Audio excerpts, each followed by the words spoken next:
604 Talk 107.3 FM WBRP mornings with Brian Haldane off and running. Brian here with you. John LaBeouf producing, getting ready for a busy Tuesday show as it's starting out at 75 degrees in downtown Baton Rouge. Yep, it's going to get hot again. And yes, there is a chance for a reset. You heard that forecast from Emma Kate Cowan right there. We got a lot of ground to cover this morning. We were going to talk about the biggest news of the day, which is, of course, LSU's president William Tate announcing right after the show ended yesterday that he would be moving on. We did learn he's moving on to Rutgers. We do know who the interim president is. Let's get to all of it right now. Top stories and trending. Let's go.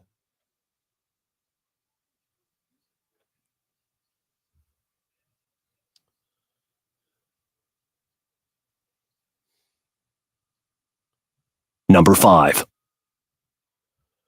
LSU President William Tate is stepping down from his post at the university. The school announced Tate's departure in an email yesterday. The last day of his presidency will be June 30th. He will accept the presidential position over at Rutgers University in New Jersey. More on this story in just a minute. Number 4. Law enforcement has caught another escapee who's been on the run from the Orleans Parish Jail. Yesterday, 21-year-old Gary C. Price was taken into custody in New Orleans. State police said he will be taken to a facility outside the area. 6 more escapees are still on the lam. There is a $20,000 per fugitive reward for information that would lead to an arrest. Number 3. East Baton Rouge Parish School Board passed a resolution to ask for amendments to 2 bills that would create and regulate the proposed St. George school system. The resolution passed 5-1, with 3 abstaining during a special Monday meeting of the board. Board members think the bill places an unfair burden on the remaining students and residents of the East Baton Rouge Parish school system. They're against some specific language in the bill that concerns magnet schools and believe that once the bill is passed, it might be difficult to change without legislative action. They're asking for a delay in the House until amendments can be made. Number 2. Police say a man who killed his girlfriend Sunday morning shot himself that evening. BRPD officers were looking for 37-year-old Casey Warren, a man who allegedly left his girlfriend to die after a domestic altercation Sunday morning. Police said Warren was found dead Sunday night with a self-inflicted gunshot wound. Number 1. Stepping in the wake of William Tate is LSU's vice president for agriculture and dean. That would be Matt Lee. He's going to step into the role of the university's interim president. Yes, we are efforting conversations on what's next, how long Lee will be in that post, and who might be there to fill it on a more permanent basis.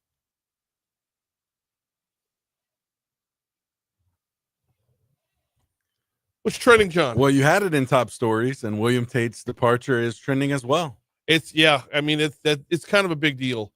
We're going to get into some of the rumor in about 20 minutes from right now. Right. But we'll break down, the nuts and bolts and just a little bit about his Tate's tenure there. I mean, he's been the president since 21, right? Yeah, I believe that's right. And a lot got done in that time. I mean, he comes in right after COVID and a lot gets done. So we'll talk about it coming up at 6:20. Okay. In other news, President Trump said the tone and spirit of his 2-hour phone call with Russian President Vladimir Putin on Monday about the war in Ukraine were excellent, and Russia and Ukraine would immediately start negotiations toward a ceasefire. Yeah, I was listening to more on this story last hour in the America in the Morning. Sorry, blank on the name. Yeah. And the way the president was talking about it was, he's like, this could have gone 50-50.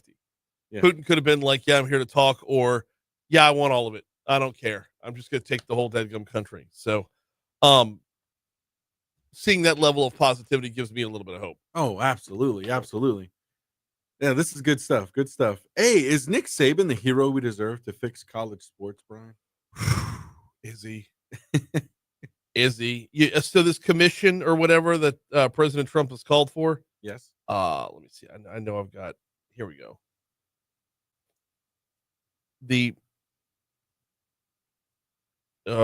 Dadgummit. This starts with a Ross Dellinger piece from Yahoo Sports. Ross used to be right here at the Advocate way back in the day.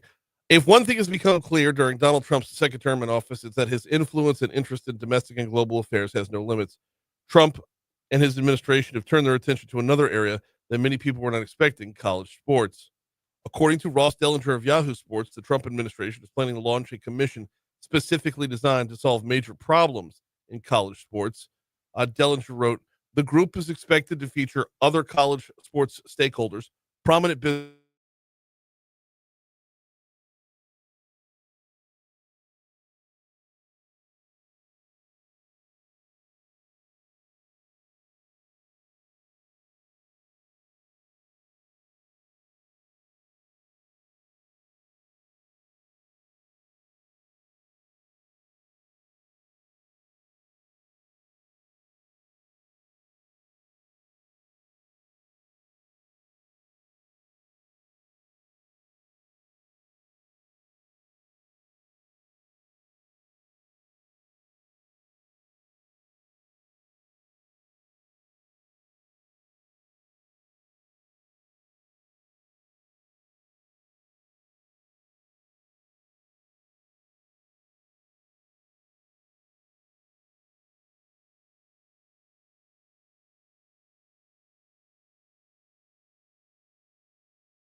Do you have Adobe?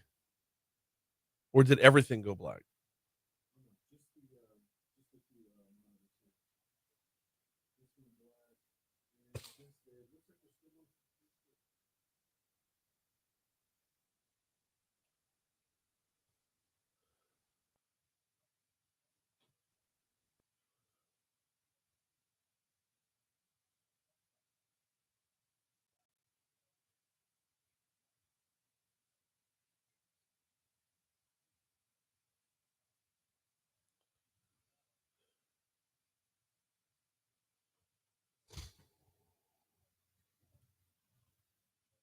All right.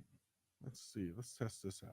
Everyone can hear me good on Facebook. Just double checking. For some reason, we went down for a second, but it looks like we're back.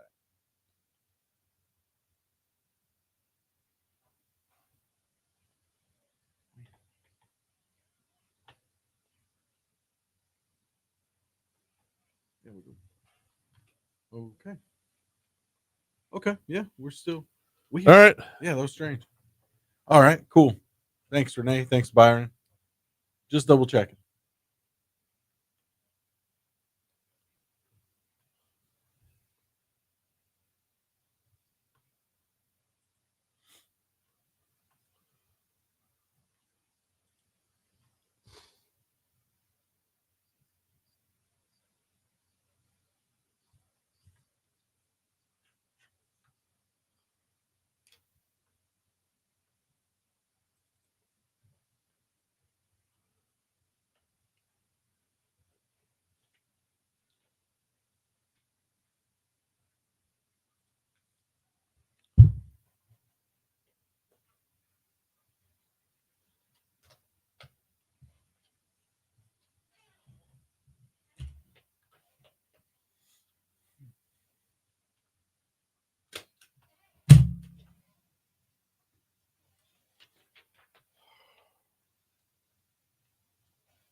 .616 Talk 107.3 FM WBRP mornings with Brian Haldane, rolling right along. Okay, time for sports. Oh, before we get to the Saints OTAs, which is what we're talking about today,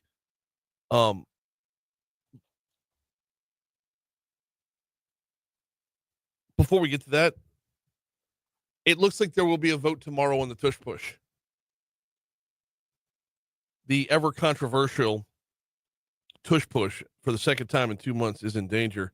I'm grabbing this one from Yahoo Sports as well. The Eagles' signature quarterback sneak play survived debate over its future during early April league meetings in Palm Beach, Florida, but the club and league officials did not feel comfortable enough with the play's future to protect it for the long haul. Rather than vote down the ban, officials tabled the vote until this week's league meetings in Minneapolis. So you can expect to vote on the tush push tomorrow.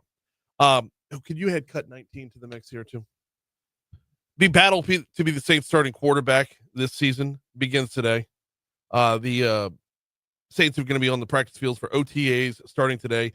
New Orleans is going to try to win with a young quarterback, however they break it down. Jake Haener is the only QB on the roster that's been in the NFL for 2 years.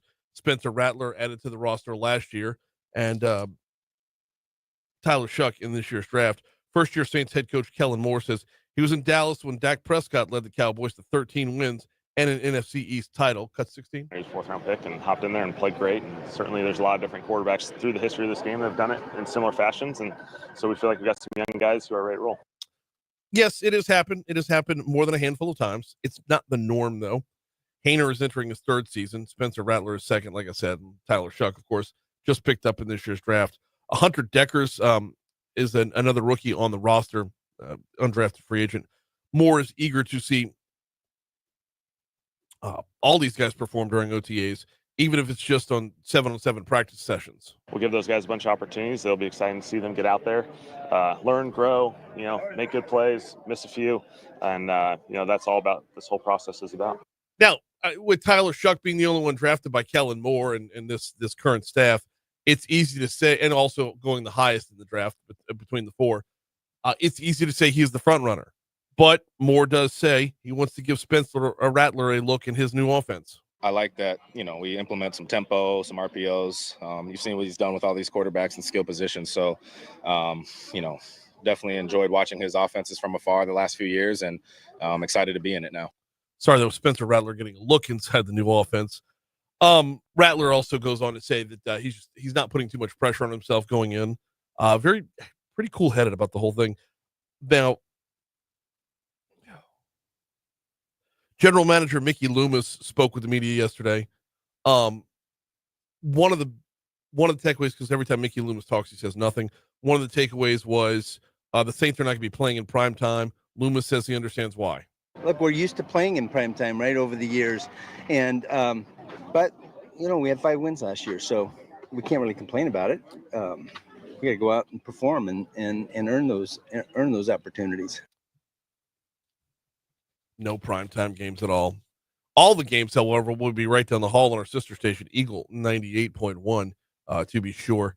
Your home for the Saints is Eagle 98.1 all season long. All right, we got a break coming up in just a quick second here. We'll check the Fox Business Report. We will check traffic on the back end of that. And then we'll talk a little bit about soon to be former LSU president William Tate next.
Coffee's not going to get it today. I'm going to need a Red Bull.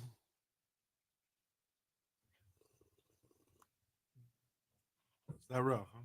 What? It's that rough. Yeah. Yeah, man. Late night. Yeah. This whole Tate thing, there's like nothing out there.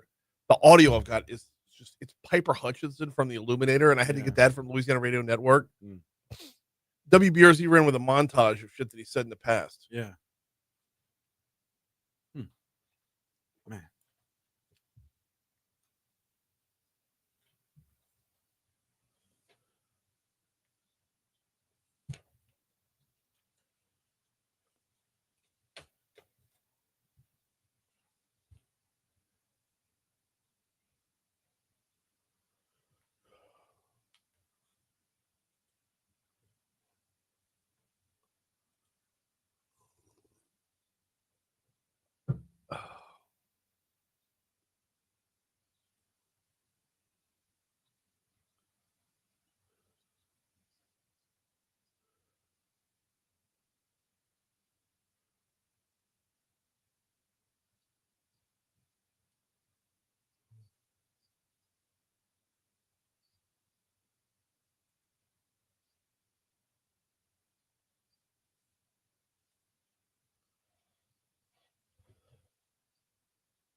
All right, we're looking at the normal volume on I-12 westbound coming in from Denham Springs, right around Rage Avenue. It gets a little bit heavy. And then again, as you're on 12, getting closer to, getting closer to Airline, it slows down a little bit, and then it slows down one more time as you approach the 10-12 merge. Now, I said normal volume. It's actually stacking up a little bit more than that way back as you're getting on at Range Avenue. Meanwhile, over on I-10 westbound coming in from Ascension Parish, we're looking good. And 10 eastbound coming in from West Baton Rouge Parish, we're looking good as well, as we are on 110. Both bridges also are all clear. Surface streets. There are a few items to look out for. Let's go ahead and start with An accident with injuries being reported right now, Highland Road near Bluebonnet, or Highland Road near Smartway by Bluebonnet. That's being reported and being worked by the East Baton Rouge Parish Sheriff's Office. We've also got a hit and run Brightside right by Alvin Dark. So that's the backside of Tigerland right there. And then one more, we got a stalled vehicle in the roadway, Evangeline at Brookstown. So those are the three items being worked right now, and that's your look at traffic from the Shawville Star Traffic Center.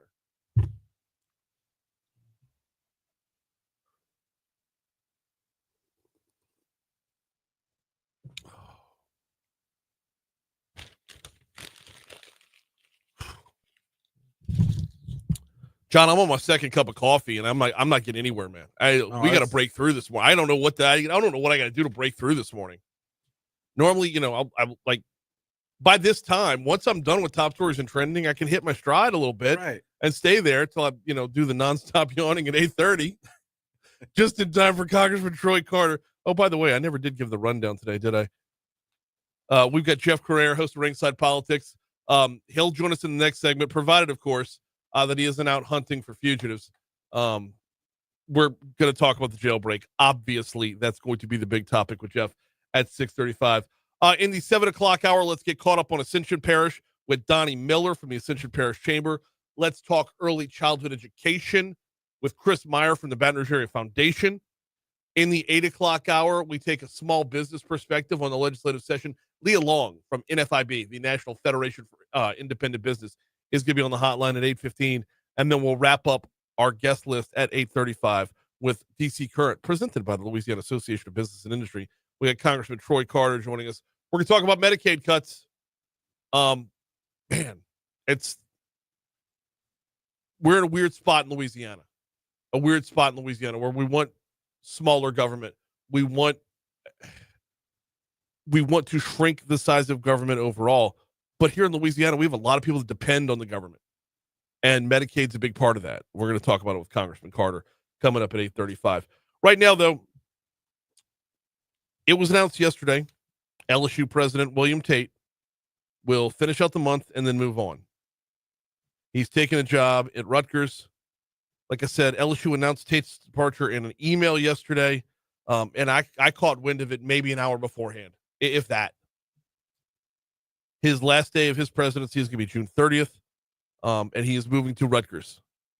Tate said the decision was not one he made lightly, and he has been honored to have been a part of LSU for 4 years, serving as the president since July 1st of 2021. Now, during his tenure, LSU said the university soared in research growth.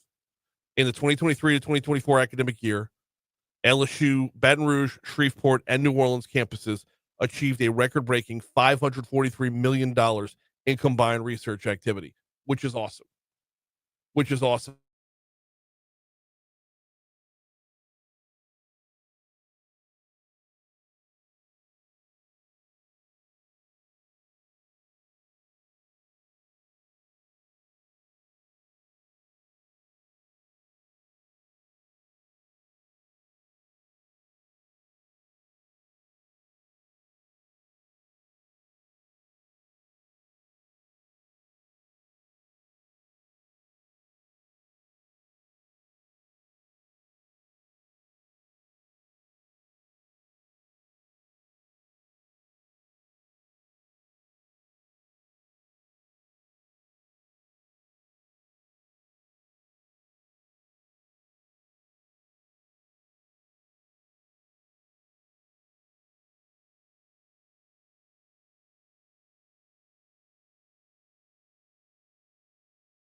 So how much the governor's fingerprints are on this, I have no idea. But I do know that if you're leaving a university at the end of the spring semester is the right time to do so voluntarily, as opposed to being just ushered out. So, look, more will develop, more information will come out. Obviously, it always does. Right now, here's news. Yeah, odd. Yeah, Piper 1, 2, and 3 is the same woman, I guess.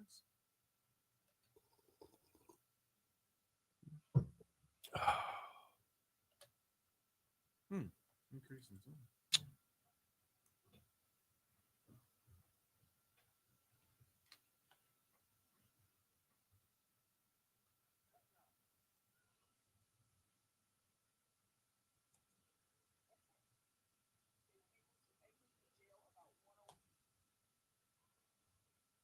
This is PM News Call.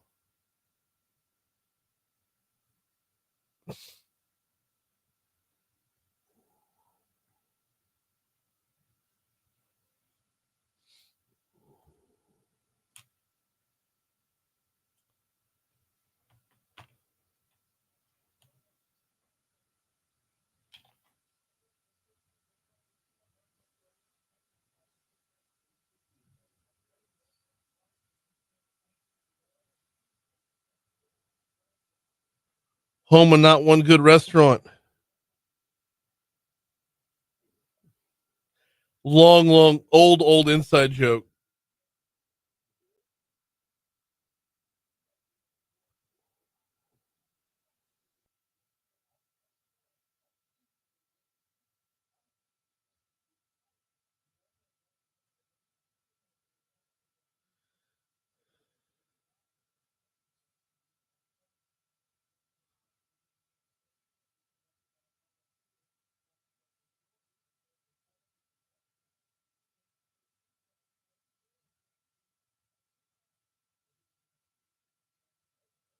I don't understand.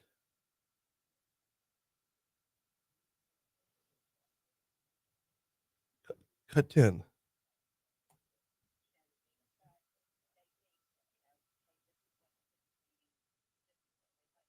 It. I sent you the wrong audio. Yeah, that's weird. Yeah, Piper 1, 2, and 3, and it's like Just delete them, get rid of them. I have no idea what they are. I was grabbing. So you know what they send out the AM news call is where I get the cuts every day. Yeah. They also send out a PM news call, and I download the whole PM news call, and I pulled it straight from the PM news call. Yeah. So, but like you said, you didn't really want to. You don't want to go that route anyway, so it kind of no. in some ways worked out.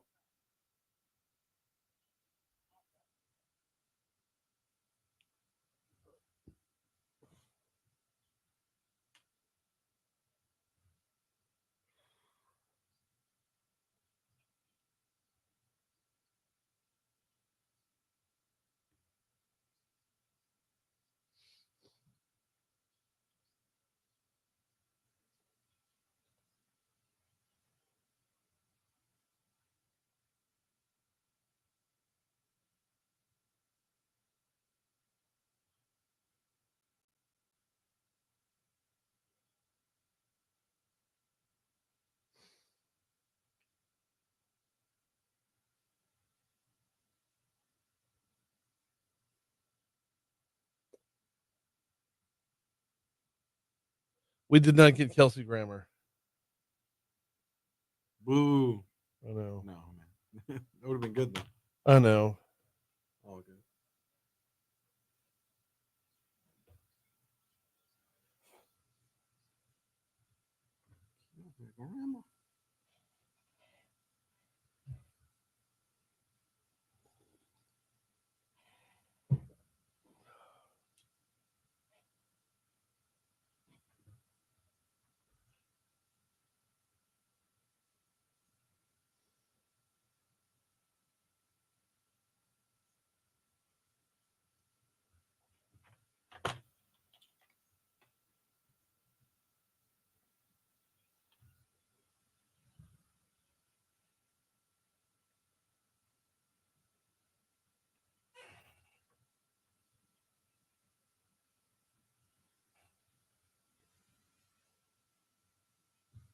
Good morning, Christy. Welcome in, sweetheart. Hey, good morning, sir. How you doing? All right. Yeah, looking to have you up here in just a few minutes. All right. Thank you.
It's time to get a look at your forecast. Here is WBRZ meteorologist Emma Kate Cowan.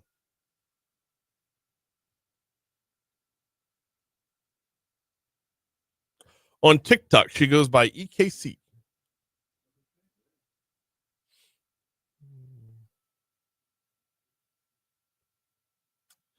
You know what sucks about the Kelsey Grammer thing? They didn't go by first in, first awarded. It wasn't first come, first serve. Because I responded to that during the show. I responded to that in the same segment that they sent it out. And I know we're going to lose out to the bigger markets all the time. I get that. But I don't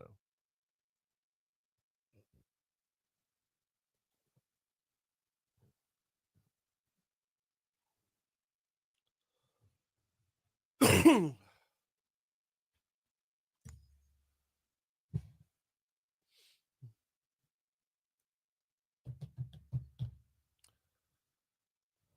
Sean, we gotta have a talk, man.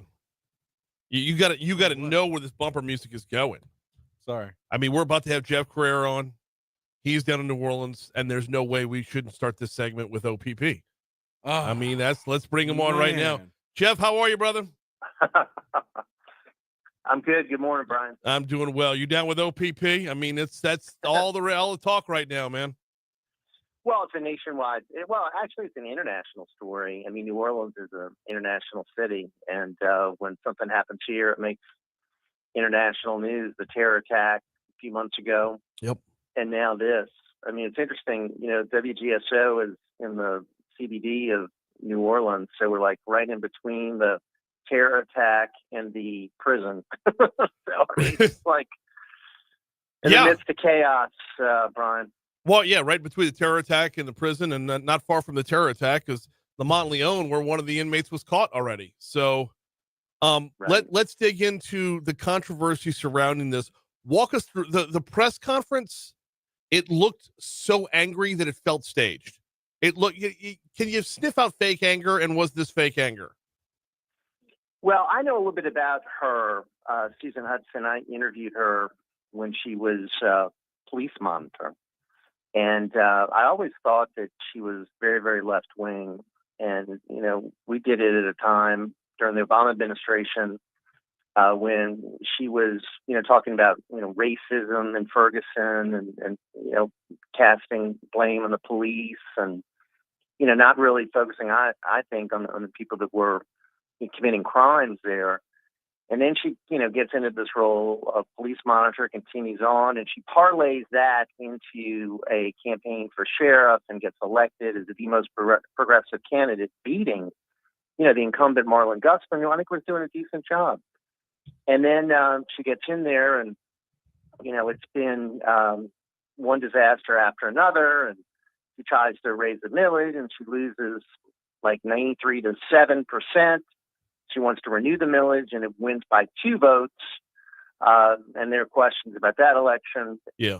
She gets the majority of her funding, obviously, from the city. So she's all about transformative justice and equity and all the buzzwords that you hear from the left. The problem is she wasn't much about, making sure that the criminals stay behind bars. And Right. this whole thing, obviously, is a total disaster. Were the cameras working? Who is monitoring the cameras? How can you have, one guy who's supposedly in charge goes on a food break, and then that's when they do this, and then it takes them almost 8 hours to figure out that the prisoners are gone? She's blaming lack of funding. She's blaming insiders who maybe don't want to see her reelected. There's some kind of inside job from her opponents. I mean, she should resign. I mean, obviously, she's horribly incompetent, and this kind of disaster should lead to her resignation. We're talking with Jeff Crouere, host of Ringside Politics down in New Orleans, and we got to stick with this topic, Jeff, throughout. Important clarification on the millage right there, because the way the millage stuff has been reported, there were two different issues. One was maintaining the millage where it was, and the previous issue was trying to get more money with a new millage, correct? Correct. Two separate votes, right. Two separate elections. One lost because it was a tax increase, right. And that lost. I mean, if she had the confidence of the people, maybe they would have said, all right, we'll give you more money, and it would at least have had a chance, but it lost like over 3 to 7%. It was a massive defeat. Now, and then she barely got the renewal through. Right. 2 votes. Well, they counted again. They found 2 more. I don't know how that plays, but going back to the millage that she lost, the tenor of the press conference, to me, the takeaway there was almost being taught a lesson. Almost, see, this is why you should have given me that new millage. And it was almost kind of this foreboding that, like, not only am I telling you things like this are going to happen in the future if we don't have more money, but I'm going to make sure of it. And I know I'm putting words in her mouth, and I'm jumping to all kinds of conspiratorial conclusions with that, but the feel of that press conference was just off. Right. And it was blame shifting and, anger. And obviously she's upset about what happened. But I mean, there needs to be, and I know the governor's called for an audit, and the AG's investigating, and the DA says he's investigating, the city council wants to investigate, everyone wants to investigate. But I mean, there's certainly so many questions here that need to be looked into and I don't trust the sheriff to lead her own investigation from outside sources. But yeah, she gets a lot of money. I mean, $71.8 million from the city of New Orleans, which is about 70% of her budget. And, LaToya Cantrell was talking about all the money that the city has provided the prison over her tenure as mayor. And then we find out that there's $14 million that she hadn't even spent. It was in a reserve fund. And, that's why you have people like Liberal State Representative Freeman saying that she needs to resign. I mean, there's $14 million in reserve. So, I mean, there was money to fix the locks. There was money to fix the problems. It just wasn't done. And I think it's the worst prison break in Louisiana history. Yep. And I think it could be one of the worst, in recent memory across the country. Well, and one of the things that I talked about at length yesterday was originally they thought 11 guys got out. It was really 10, and one of them was just unaccounted for somewhere else in the prison. Counting heads doesn't cost money. It's not a funding problem if you can't you can't take roll. Taking roll is free. So you can't convince me that all of this is a funding problem if you already know part of it. And it's to the better that it was only 10 and not 11. That's a good thing, sure. But it's a good thing pointing towards other levels of incompetence. Exactly. I mean, incompetence. Some of the worst incompetence we've seen. I mean, we've had incompetence, Brian. I mean, a terrorist ran down Bourbon Street because they didn't block the sidewalk. I mean, that's incompetence. This is more stunning incompetence. I mean, it's so bad we got prosecutors that have left town. I mean, they're worried that these criminals are going to come after them. And I mean, we're talking about people that have been charged with murder. These aren't exactly jaywalkers. Right. I mean, these are very hardened criminals and dangerous people. So, I mean, we're 4 days into this, and 4 have been caught, but 6 are still on the loose because they had an 8-hour head start. Yeah. I mean, you realize you can get to Dallas. Curious You about can be is, on you know, right. they crossed the interstate. So I mean, there were, and I saw the video. There were some cars, you know, traveling across the interstate I-10 when this was happening. So if you're going down I-10 at that time and you see prisoners running across the interstate, you're not going to call the police. Nobody did. I don't understand that part of it at all. I mean, there's a bunch of dudes wearing orange, and I think everybody Right. knows where the prison is. So yeah, put 2 and 2 together and dial 911. I mean, Right. that makes nothing about this adds up. Hey, what's the, I don't want to say likelihood, how much buzz is there over the possibility or probability of this being an inside job, that somebody working in the prison helped them out? I think it's pretty high, because of how all of this went down, and you know, because it was just so many hours before it was supposedly noticed. And then, of course, you had to look at all the different scenarios. I mean, one, that they had to get the door off of the track so they could get out of their cell. Yep. Then, you know, bust through the where the toilet was, and then, you know, make their escape. Oh, but by the way, before they escaped the prison, they had time to write some graffiti on the wall mocking the sheriff and his staff. It's one thing to break out of jail. It's another thing to get a 15-yard penalty for taunting. Right. You know, too easy, LOL. But of course they couldn't spell the word "too" correct. But anyway, you know, even that I think was intentional to distract us all from the main point, right? Right. And this is just so sad when you look at another major institution in our city that is dysfunctional and doesn't operate correctly. And besides all the other problems that the city has, and when it, you know, has some good things going on, something like this happens to set us back. You know, because we had been, you know, building on some good stories about economic development, about big events, but then this makes national news, and really it's going to hurt tourism, because people are like, oh wow, we don't want to go down there. They're murderers on the loose. Okay, I'm glad you brought that up. That was the last point I wanted to get to before letting you get to your show. That was the last point I wanted to get to, was y'all had the 2 Brits in last week, Jason Josh. They toured all of Louisiana before going back home to the UK. New Orleans was their last stop. They had an amazing time, but the first video they put out when they got to New Orleans was about the prison break and asking people, and you know, they have millions of followers, and that's European travel right there, so it's a couple weeks at a time. But they, as they got to New Orleans, they're like, should we be worried? Should we even leave our hotel? I mean, that's that kind of, obviously they had a great time and everything went over well, but that kind of bad press is bad press. Exactly. I mean, and in the span of a few months, we've had 2 massively negative stories that have gone viral and are international. Yeah. So yeah, it is a heck of a challenge. I mean, we do know. I mean, of course they enjoyed themselves, and everybody enjoys themselves when they come down here, unless they're a victim of crime. And it's all of that positive stuff just gets washed away. So. Nope. I'm hoping these guys can get apprehended soon. I mean, it's been several days and there's still 6 of them. They say, you know, within 6 months, 99% of escapees get apprehended. But, yeah, you know, I'm worried about whatever kind of crimes they could commit before they do get apprehended. Well, yeah, I mean, that's the X factor right there. He is Jeff Crouere, host of Ringside Politics. We always appreciate the time.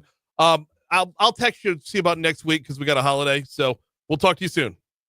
Yes, sir. Thank you, Brian. Thank you. 649 at Talk 107.3 FM, WBRP. I really hate this segue, but are we actually going to talk about getting away right now? And the Baton Rouge Metro Airport, flybtr.com is the website. I'm guaranteeing you, 100% guaranteeing you, that none of the dudes that busted out of the Orleans Parish Prison are flying BTR, which is why you should. TSA is a breeze over there, but not so much that you'd get through wearing an orange jumpsuit.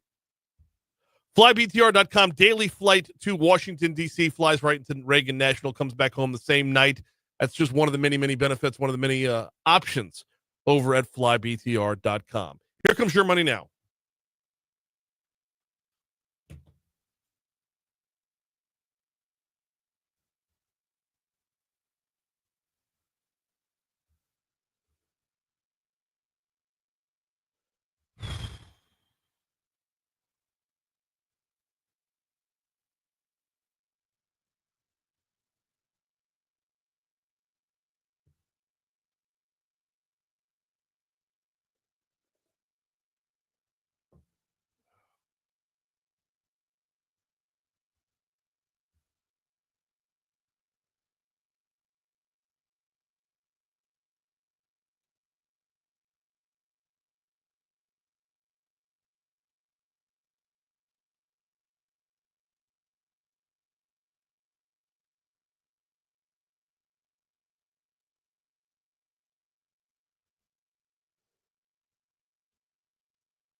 It's hot as balls in here. Like I'm borderline sweat. Thought it was me. I was getting a little, Glisten. Yeah. It's blowing out. I feel it blowing out. I hear it blowing out. I don't feel it.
What if these vents open up anymore?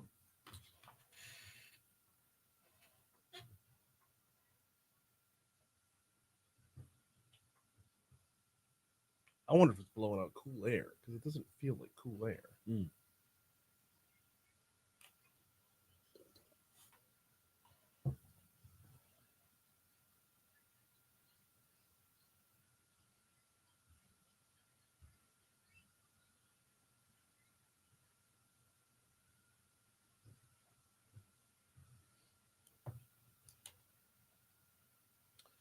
Can we talk for a minute?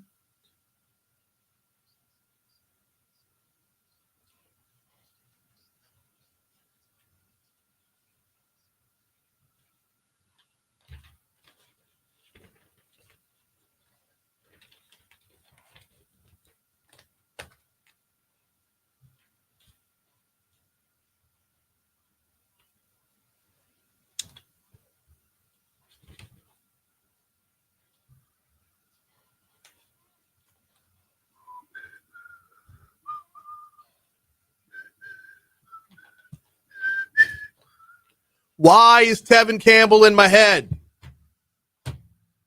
Who? Tevin Campbell, Kevin Campbell. R&B singer from the 90s. I don't know who that is, man. Dang. You know if you heard him. Oh, I'm no doubt. Kevin Campbell.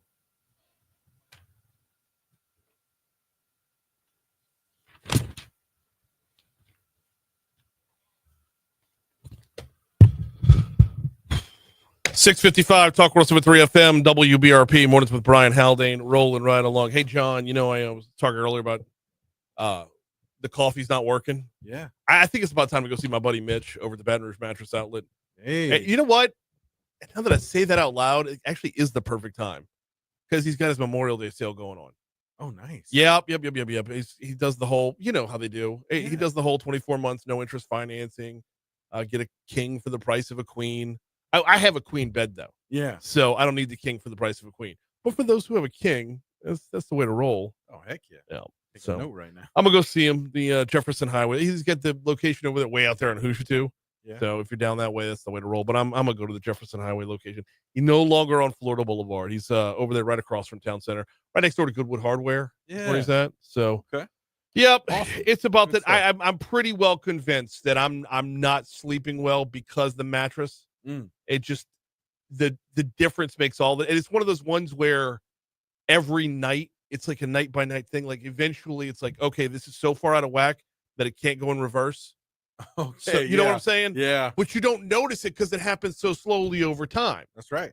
And they say it's every 5 to 6 years you need a new mattress. Yeah, I believe so. Yeah, we're due. We're so due. That'd be So the place then. yeah, it is absolutely. Awesome. My guy Mitch is a good dude too. This is the work that he did after the flood in 2016. Yeah. Just bottomed out prices on everything. Basically sold everything at cost if he wasn't giving it away. Like literally. Yeah. But just going all over Baton Rouge saying your mattress, you've flooded up to your mattress. Okay, we got you. New one. Here you go. Replace it. So I'm gonna go see him. Yep, right over there by Goodwood Hardware. All right, we got to get back into this here. That was a state survey. We haven't gotten to this yet. Every year LSU does their Louisiana survey. There is an upswing in perception of the state overall.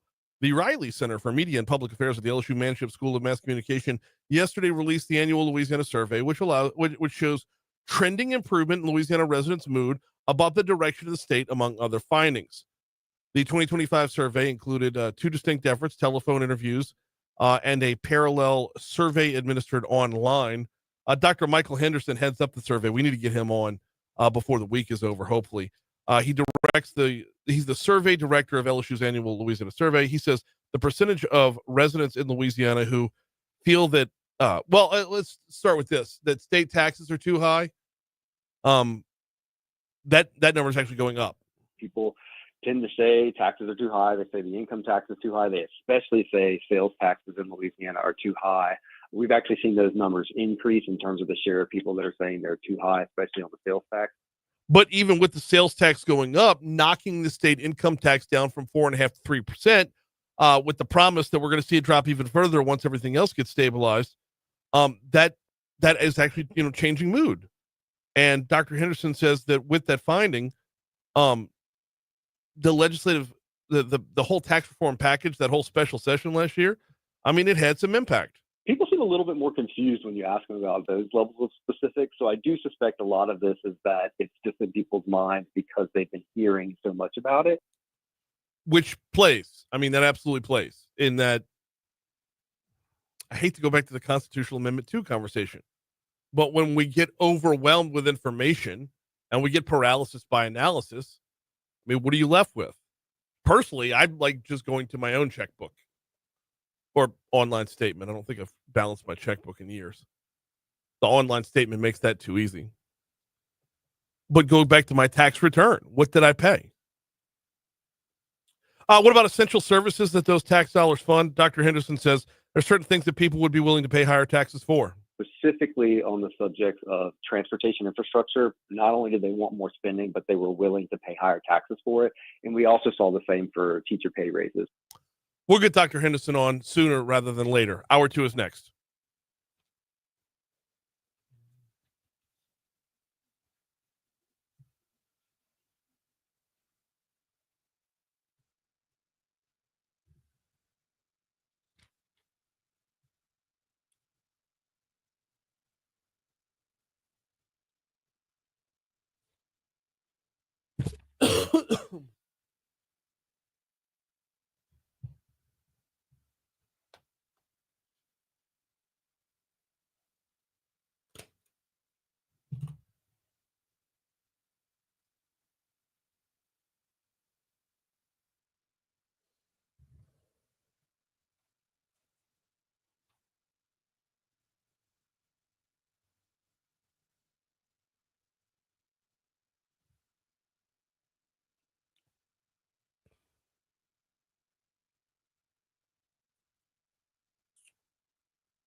So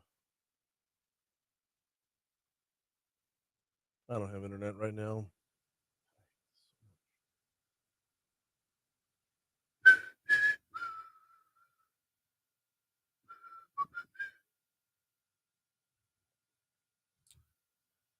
This will be better if I do this on my phone, which should have enough juice to get me through the rest of the show. Sorry, Facebook, I haven't been even over there yet because when I put my phone on the charging pad, and I have a wireless charger, when I put it on the pad last night, it wasn't connecting, and I woke up this morning with 10% battery. I know. I hate that.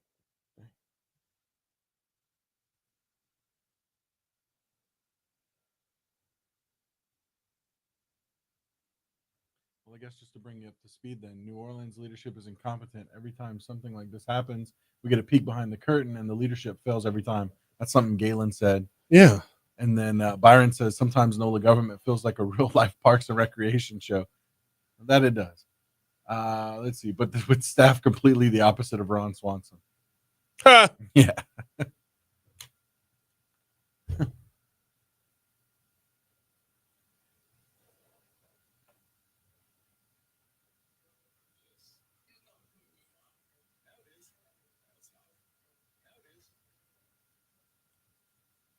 Here you go.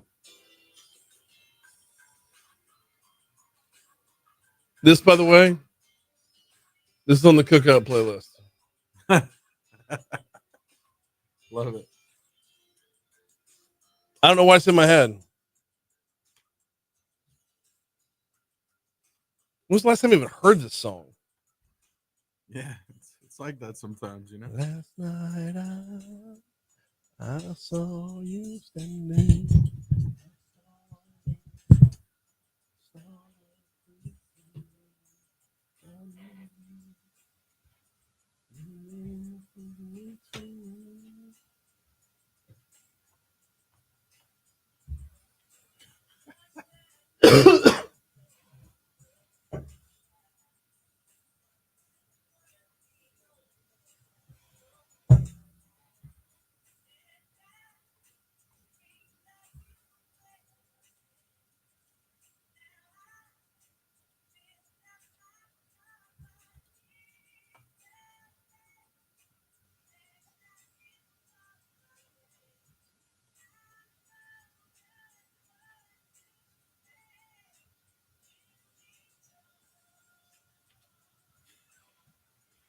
It's just jamming it. You know, I love it song. Man. It's That's been so forever good. since I've heard it. You know, the last time I heard that song, it was covered by who's the guy that plays Live After 5 that plays the violin? Oh shoot, man. Southern grad. He's unbelievably brilliant with the violin. Oh. The Sean Ward Experience. Oh, okay. Oh. He does a cover of it. That's awesome. Here we go. Got it right here. Thank you, YouTube.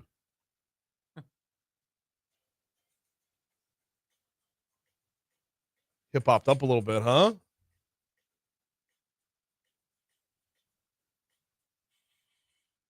Nice, yeah.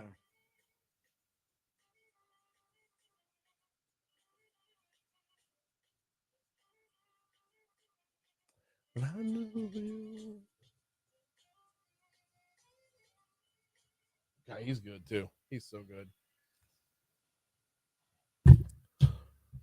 7:05 Talk 107.3 FM WBRP mornings with Brian Haldane rolling right along. Hour 2 coming your way right now. Brian here with you. John LaBeouf producing, starting off your second hour the same way we did the first at 75 degrees in downtown Baton Rouge. You heard that forecast from EKC. I'm gonna call her that, John. That's what her TikTok profile is. EKC. I'm gonna call her that. Actually, we're starting off at 76 degrees in downtown Baton Rouge. You heard that forecast. There's a chance of rain in the forecast. But we're gonna have 93 today. Oof. This is gonna be one of those days where you get in your car and you're getting the parking lot, especially a blacktop parking lot. You know, and you get in the car and like the thermostat tells you it's like 110. Yeah. And you're like, I believe it. I definitely believe it. That being said, though, we're going to top out at 90 the next 2 days. So almost a reset.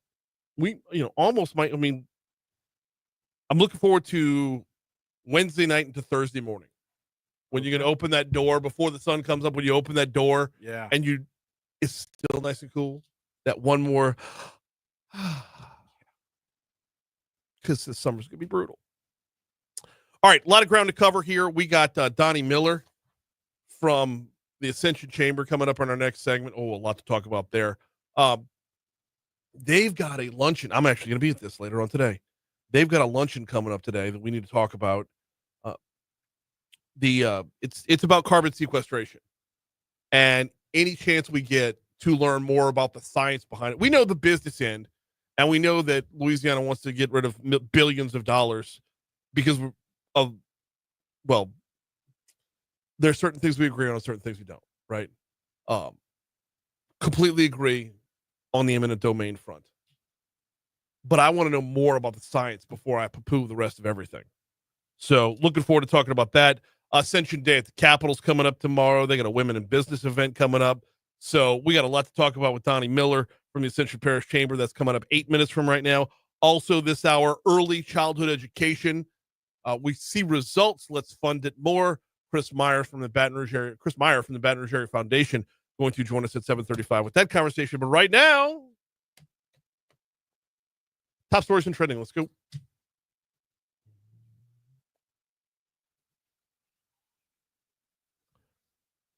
Can we talk for a minute? Number 5. LSU President William Tate stepping down from his post at the university. School made the announcement in an email yesterday. His last day is going to be June 30th. He will accept the presidential position at Rutgers University. So making the move over to New Jersey. Number 4. Sorry about that. We'll have more on that Tate story. I'm sorry. I was like, we'll have more on that story in just a minute. All right, here we go. Number 4. Law enforcement has caught another escapee who's been on the run from the Orleans Parish Jail. Yesterday, 21-year-old Gary C. Price was taken into custody in New Orleans East. State police said he'll be taken to a facility outside the area. 6 more escapees are still on the lam. There is a $20,000 per fugitive reward for information that would lead to an arrest. Number 3. East Baton Rouge. Whoop. Oh, I just scrolled right past it. Sorry about that. East Baton Rouge Parish School Board passed a resolution to ask for amendments to 2 bills that would create and regulate the proposed St. George school system. Resolution passed 5-1, 3 abstained during their special meeting yesterday. Board members think the bill places an unfair burden on the remaining students and residents of the East Baton Rouge Parish School System. They are against some specific language in the bill concerning magnet schools and believe that once the bill's passed, it might be difficult to change without further legislative action. So they're asking for a delay in the House until amendments can be made. Shoshani Stewart, school board president, said, "We've been presented with false hope, with a narrative that is not inclusive of us incorporating what we would like." Stewart says some of the requests were to avoid the same mistakes that the district made in the past when other school districts were formed. Number 2. Police say a man who killed his girlfriend Sunday morning, then shot himself that evening. BRPD was looking for 37-year-old Casey Warren, a man who allegedly left his girlfriend to die after a domestic altercation Sunday morning. Police said Warren was found dead Sunday night with a self-inflicted gunshot wound. Number 1. LSU's Vice President for Agriculture, Vice President Dean for Agriculture, Matt Lee, will be stepping into the role of the university's interim president. We are efforting conversations on this topic. This is replacing William Tate. We're efforting conversations on this front from numerous outlets. I tell you, a lot of phone calls and texts went out yesterday. So hopefully we'll have some things lined up as we get closer to the weekend or into next week. But we've got until June 30th before Tate leaves.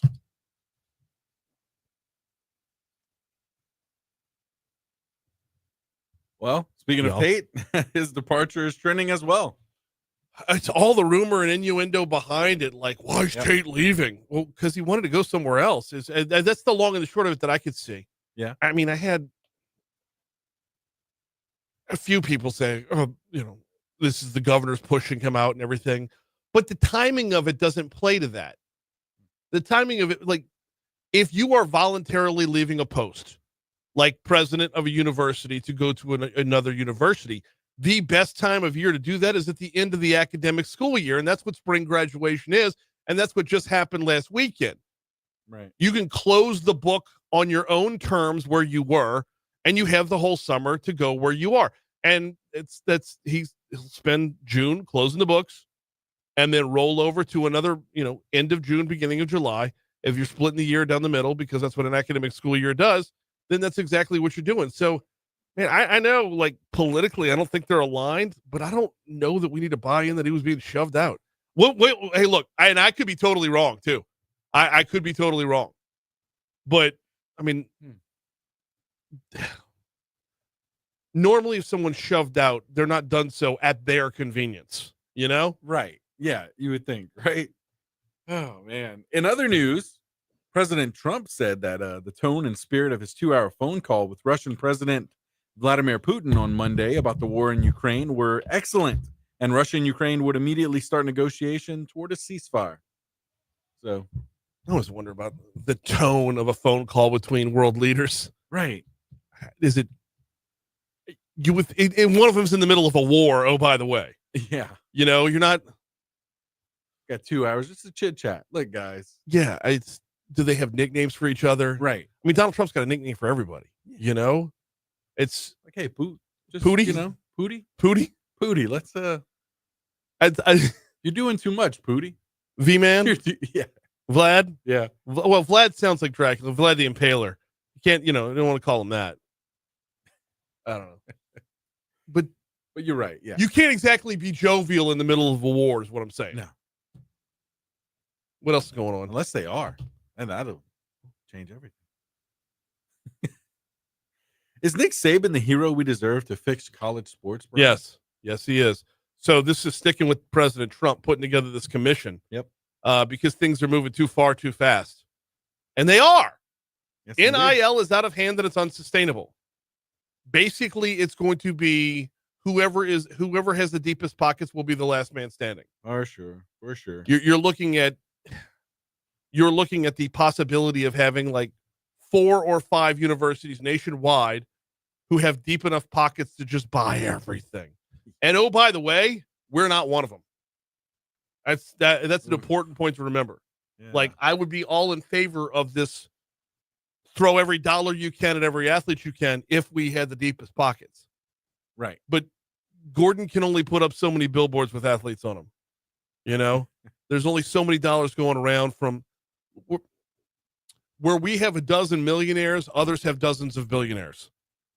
It's not sustainable from LSU's end, and we will find ourselves moving from a Power 5 to a Group of 5 long term, not anytime short term. But yeah, maybe Nick Saban's the one to do it, man. Nick Saban, Save so college football. I believe that Nick Saban can get this thing moving where you take care of the athlete financially without things leaving the rails. We don't need 18-year-old millionaires. At least not at this clip. All right, 7:14. We ran long right there. Quick break. Coming back. Donnie Miller's next.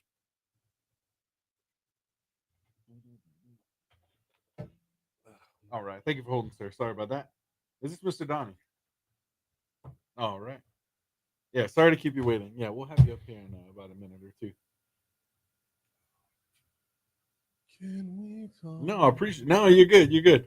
I appreciate it. Thank you.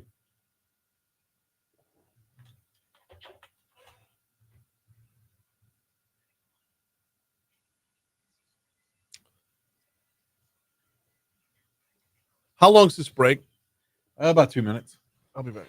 All right.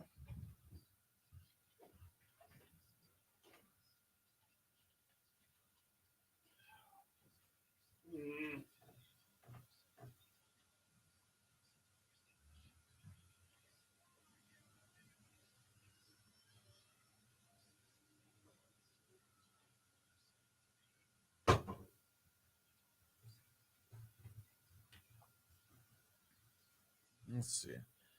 Yeah, Troy, that is a good point. Tate is just controlling his fate. It's better to have resigned for a different job versus being shown the door. Yeah, I mean, in a lot of ways, you can't really blame him.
Oh.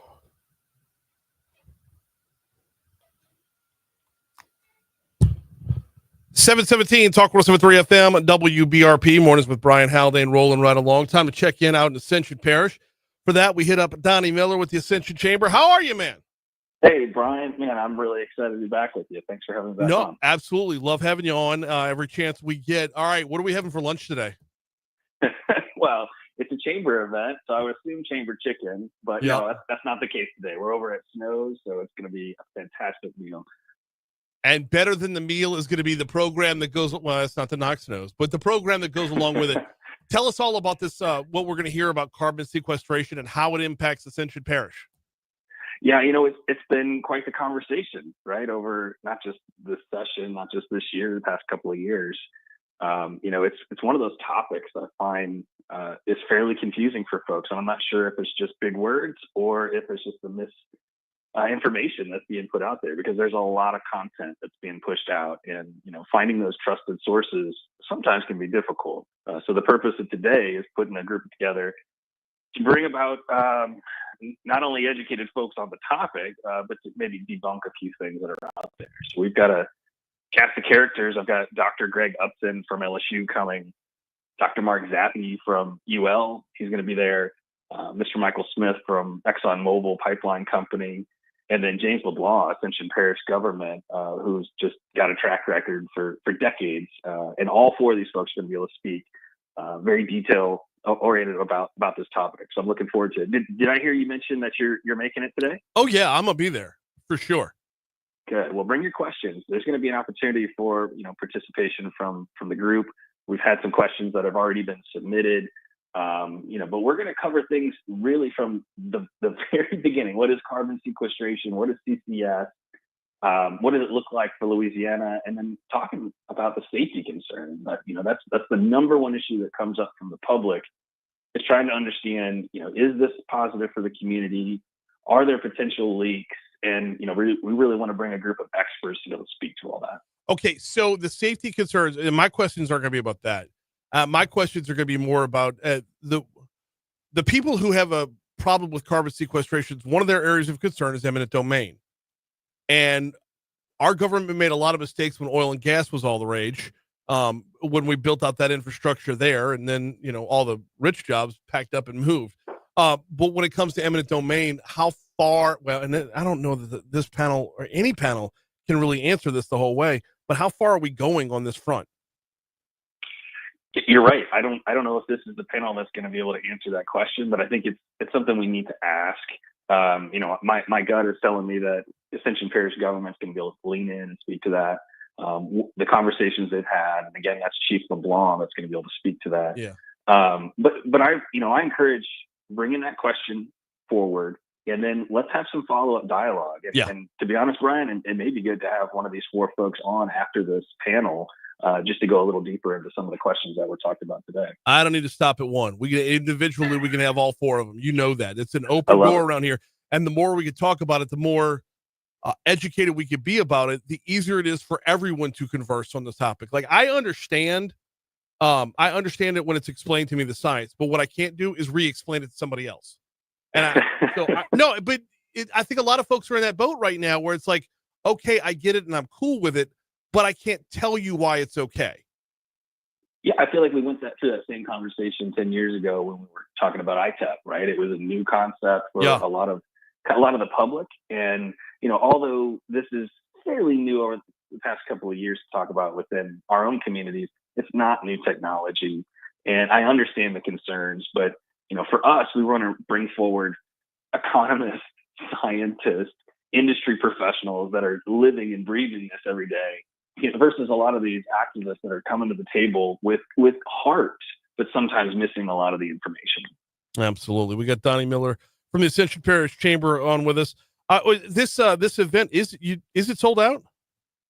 It is. And this is something that we opened up specifically to Ascension Chamber members. Mm-hmm. And this is something we thought we were going to have 50, 60 people for a lunch and learn and have an intimate quality conversation. And it's just ballooned. I mean, this has been the topic of session for Ascension Parish And so we're looking at about 150 people coming to Snows today. Let's go. I'm here for it. I'm ready to roll. Not the only event y'all have got coming up though, right? There's a women in business event y'all have too.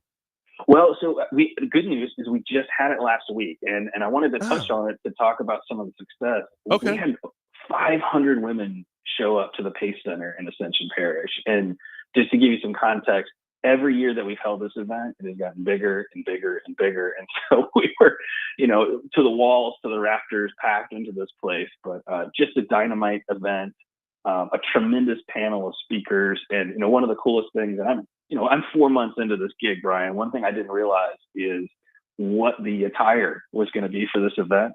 Yeah. I would say 80% of the ladies in there made hats that, resembled something from a Kentucky Derby. So, I mean, it was a festive event, something unique that just is not traditional for, our normal events. But no, we had Makisha Judson from Shell come out and kick things off and really talk about, her perspective and growth from community relations and government relations, from Mayor Broom's office all the way to where she is with Shell. And then we had a cardiothoracic surgeon, Dr. Emily Cassidy, that came out to speak and just blew away the audience. She was fantastic. And then I also want to note we had Juanita Cooner, who was an out-of-market executive vice president for and general counsel for Hancock Whitney. And I thought that really brought a unique perspective from not only outside Louisiana, she grew up in Louisiana, but bringing back some of what she's learned from graduating from Tulane Law and going to work in the corporate sector. And then we closed it with, one of our own media favorites here in Baton Rouge, which was Kieran Chala. She knocked it out of the park. So we wanted to bring a cross section of what's going on in our community. And this is something that, we do every year. I didn't realize we did it so close to Malera's, which I think is this week or next week with the business report. Yeah. But I mean, just a fantastic opportunity to celebrate, conversations that sometimes get left out. We're talking with Donnie Miller from the Ascension Chamber. Okay, let's talk about some of those conversations. What's going on? What's the latest? Yes, in regards to women in business, or back to carbon sequestration? No, just an overall view. I mean, you had the run of announcements coming out of Donaldsonville. I know that you're not going to have those announcements every single day, but the chamber business never stops. What are you working on? Two things. One, the internal of our own organization. We're going through some quality growth. Our board has gone through some growth. Our staff is growing. Like our last conversation, we've moved. So there's the internal, growth within the Ascension Chamber. But outside of that, you're right. It seems like we've had an announcement every other week. I know for a fact there are more coming. For Ascension Parish, for the government, for the cities within the parish, with our organization, the school system, RPCC. Right now, we're trying to focus on when these businesses locate. Are they show ready? Are we show ready? Yeah. Do we have a pipeline in place for talent? And if we don't, how are we gonna execute against that? And so, Quentin over at RPCC has done a fantastic job of prepping for this and making sure that we're ready to go. But I would say, the best answer to your question is, what is the infrastructure plan for the West Bank over in Donaldsonville and the other side of the river in Ascension Parish look like? And the great news is under Parish President Clint Whitmaw, they've been working on this for a few years. So we're not in reaction mode. We've been in planning mode, and his team is doing a fantastic job of setting the foundation for when Hyundai show up and when CF goes through their expansion and the other, I would say a couple of billion of announcements hopefully coming in the short term. What's the summer looking like for y'all? I mean, what's mapped out, planned out over the next couple months? Yeah, well, so tomorrow we have an Ascension Day at the Capitol. So I know a lot of parishes have been doing this. This is an opportunity for us to collaborate and connect with our legislators, but also bring out our community. And in typical fashion for Ascension Parish, and something we thought we were going to bring out 100, 150 people. We're gonna show up with a couple hundred people out to the Capitol Park Museum. So we're looking forward to that. If it's something that you're downtown for, come check it out. Tons of food, beverages, entertainment. I think we're gonna have a live band as well. So we're really bringing Ascension Parish to downtown Baton Rouge tomorrow. Yeah, I will be there for that one as well. Are y'all going to be at the Capitol during the day, or did y'all? Because I know the reception is rescheduled from when there was like this torrential downpour a couple weeks ago, and it's under that little that pavilion area at the museum at the State Museum. Are y'all at the rotunda as well throughout the day? Yes, there will be people throughout the day. Our presence, being a chamber and kind of the event portion of this is, we'll be there in the afternoon setting up. But no, we will have teams of people over at the Capitol as well. And so if this isn't on your radar, make sure to put it on your calendar and come out and come participate. One last one before we get you out of here. Kind of a big weekend in Gonzales, is it not? Every weekend is a big weekend in Gonzales. Which one are you talking about, Brian? Isn't it Jambalaya Festival this weekend? I might have that date wrong. Double check me on that. I might have the date wrong. Yeah. I wanted there's something in my head associated that with Memorial Day weekend. I don't know why. I don't have it on my calendar, Brian, which doesn't mean anything. Well, no worries at all. If it is, we'll tackle it later on in the week. In the meanwhile, he is Donnie Miller with the Ascension Chamber. I'll see you at lunch, man. Hey, good talking to you. Thanks so much. Likewise, always. We're coming up on 7:30 at Talk 107.3 FM WBRP. We are going to talk education in our next segment. We got Chris Meyer from the Baton Rouge Area Foundation ready to roll. And when we talk education with Chris, we're specifically be talking about early childhood education. A new report shows a need for a focus on increasing local coordination. This is an education topic. This is also an economic development topic as well. We'll cover it from both ends when Chris is in with us in just a little bit. Do need to remind you about the folks over at Landmark Bank. LandmarkBankLA.com is the website if you wanted to check them out. Founded in 1897 as a community bank, and in 2025, they are a community bank, staying true to their mission from start through today. They are exactly what they tell you they are. They are a community bank. So you don't just get a bank, you get a banker. Someone that you can look across the desk at when you apply for a loan, when you want to buy a new home, when you want to start a new business, when you want to grow that business, when you want to expand that home, when you are opening a checking account, when you're opening a savings account. If you've got that graduate that's never opened a checking account before and it's time to get them set up, or if you got one going into, the next school year, whatever age they are, and it's time to get your kids set up, this is what they do. This is what they specialize in, is personal banking, business banking, but above all, community banking. Check them out online, landmarkbankla.com, landmarkbankla.com. All right, also still to come on the show today, we are going to have Congressman Troy Carter on with us for DC Current, presented by LABI. That's going to be coming up in the 8 o'clock hour. Also in the 8 o'clock hour, we have got Leah Long from the National Federation for Independent Business. Let's talk about the legislative session from a small business standpoint.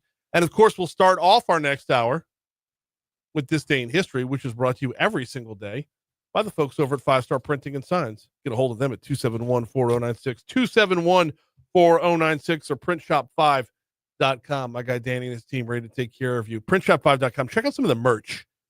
Putting your logo on merch, branding, it's more important than it's ever been before. Printshop5.com. Here comes news.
You can't fire me. I quit.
Is it? In essence, this is the mayor and the superintendent powering something new together.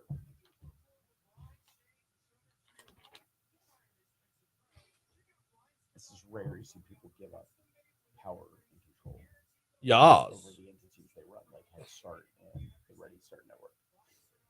But that's in essence what we're doing. Okay.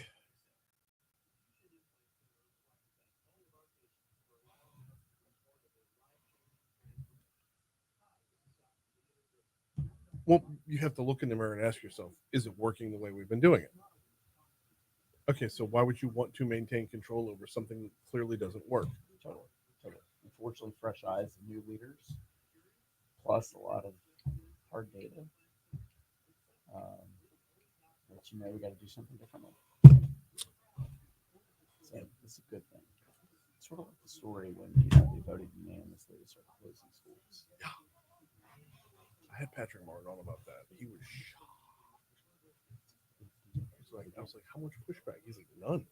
I mean, they use good data. Went out and talked to the community. It's building them up. So yeah. There's a lot of progress and momentum here. Stay out of our own way. And that's the point. That's the point is if, and this is, I'm a big proponent of Dr. Brumley. Yeah. But this is top-down leadership saying, look, everybody else is moving up in the world. Do you want to move up too? Right.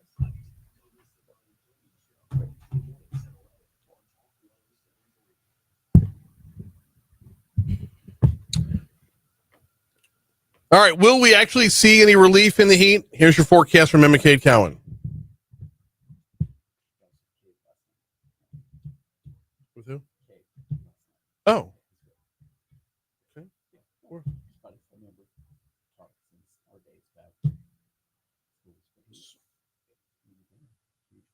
I didn't realize he was in town. Yeah. Okay. Maybe just better. Do I? I don't doubt it.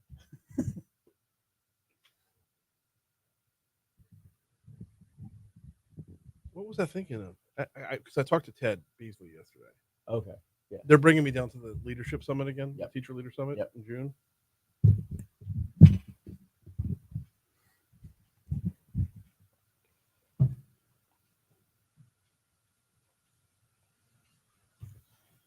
I cannot drink water at a steady enough clip. Like I just. 737 Talk 107.3 FM WBRP. Mornings with Brian Haldane rolling right along. Time to pivot over to talk with the Baton Rouge Area Foundation.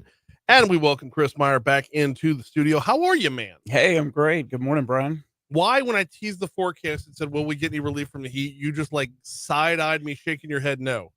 I mean, it's the time of the year. We should just all buckle down, drink your water as much as you can. It's going to be hot out there. Yes, it is. All right. We've got numbers. We've got data. We've got a report on early childhood education. And it looks like we need to do things better on a local. I tell you what, before I get into what we need to do, tell me all about the report, how it got started, and what we learned. Yeah, so about 8 months ago, we put out one of our opportunity data project releases where we're studying really the drivers of opportunity in our community, Mhm. trying to really help leaders and community members focus on if we're going to change our circumstances, what can we do about it? Yeah. There's no better return on investment than getting early childhood education right. And while Baton Rouge has made some really significant strides in this area, there's some glaring challenges in the way we organize, the way we fund, and the way we provide access to early childhood. We were finding that about half of our kids who come from disadvantaged backgrounds were not showing up ready for kindergarten. Nearly 40% of kids who were attending Head Start centers, which is some of the most well-resourced early childhood spots in our community. Unfortunately, 40% of those kids were showing up and literally scoring a 0 on their kindergarten readiness assessment, meaning they didn't understand basic letter sounds. And you really wonder what they had been doing at the cost of nearly $14,000 a child. So all of this is things that maybe it was new to me and new to members of our sort of task force, but under the leadership of folks from the council, the school superintendent, the mayor, providers, families, others, we all got together and said, well, what do we need to make of this? Because when you look at the way we fund early childhood education in this community, it is siloed, it is bifurcated. It's very confusing for families. It's very confusing for providers about how do we connect the dots and prepare all of our kids for a great start at education and life. Okay, I'm glad you started with the accountability part of this. I'm glad you mentioned that in that ramp up here. $13,000 to $14,000 per child. This is what gets people jaded. Yeah. This is what gets people turned off and dialed out. And when you see the results, the ability to see the results and react to the results rather than just doing the same thing over again, throwing good money after bad. So what do we do with it? And how do we go about providing greater access to better early childhood education? Yeah, and look, I'm not going to try to send you off into a rant this morning, but in Head Start in You particular, inevitably do every time you're on. it- It's going to happen. but we're going to fix it. We're going to Yeah. fix it. I mean, the worst part of Head Start is we were only serving about half the kids that we were eligible to receive funding for. So we were turning back enough funding for about 600 kids, just telling the federal government, no, thank you. Send that money to Mississippi or Texas or Arkansas. We don't want it here in Baton Rouge. So we weren't even able to organize, even though we were getting bad outcomes, we weren't even to organize ourselves well enough to receive all the money that we qualified for as a city. So Yeah. the dysfunction on top of dysfunction was clear. And that's not to blame anyone, but it really is to say enough was enough. This task force gave us kind of the moment to say, we know we have to do things differently. How do we do that? And fortunately, there are lots of communities around the country that have figured out ways to unify and better coordinate their funding streams, their providers, and most importantly, give families real choice and access that leads to better outcomes.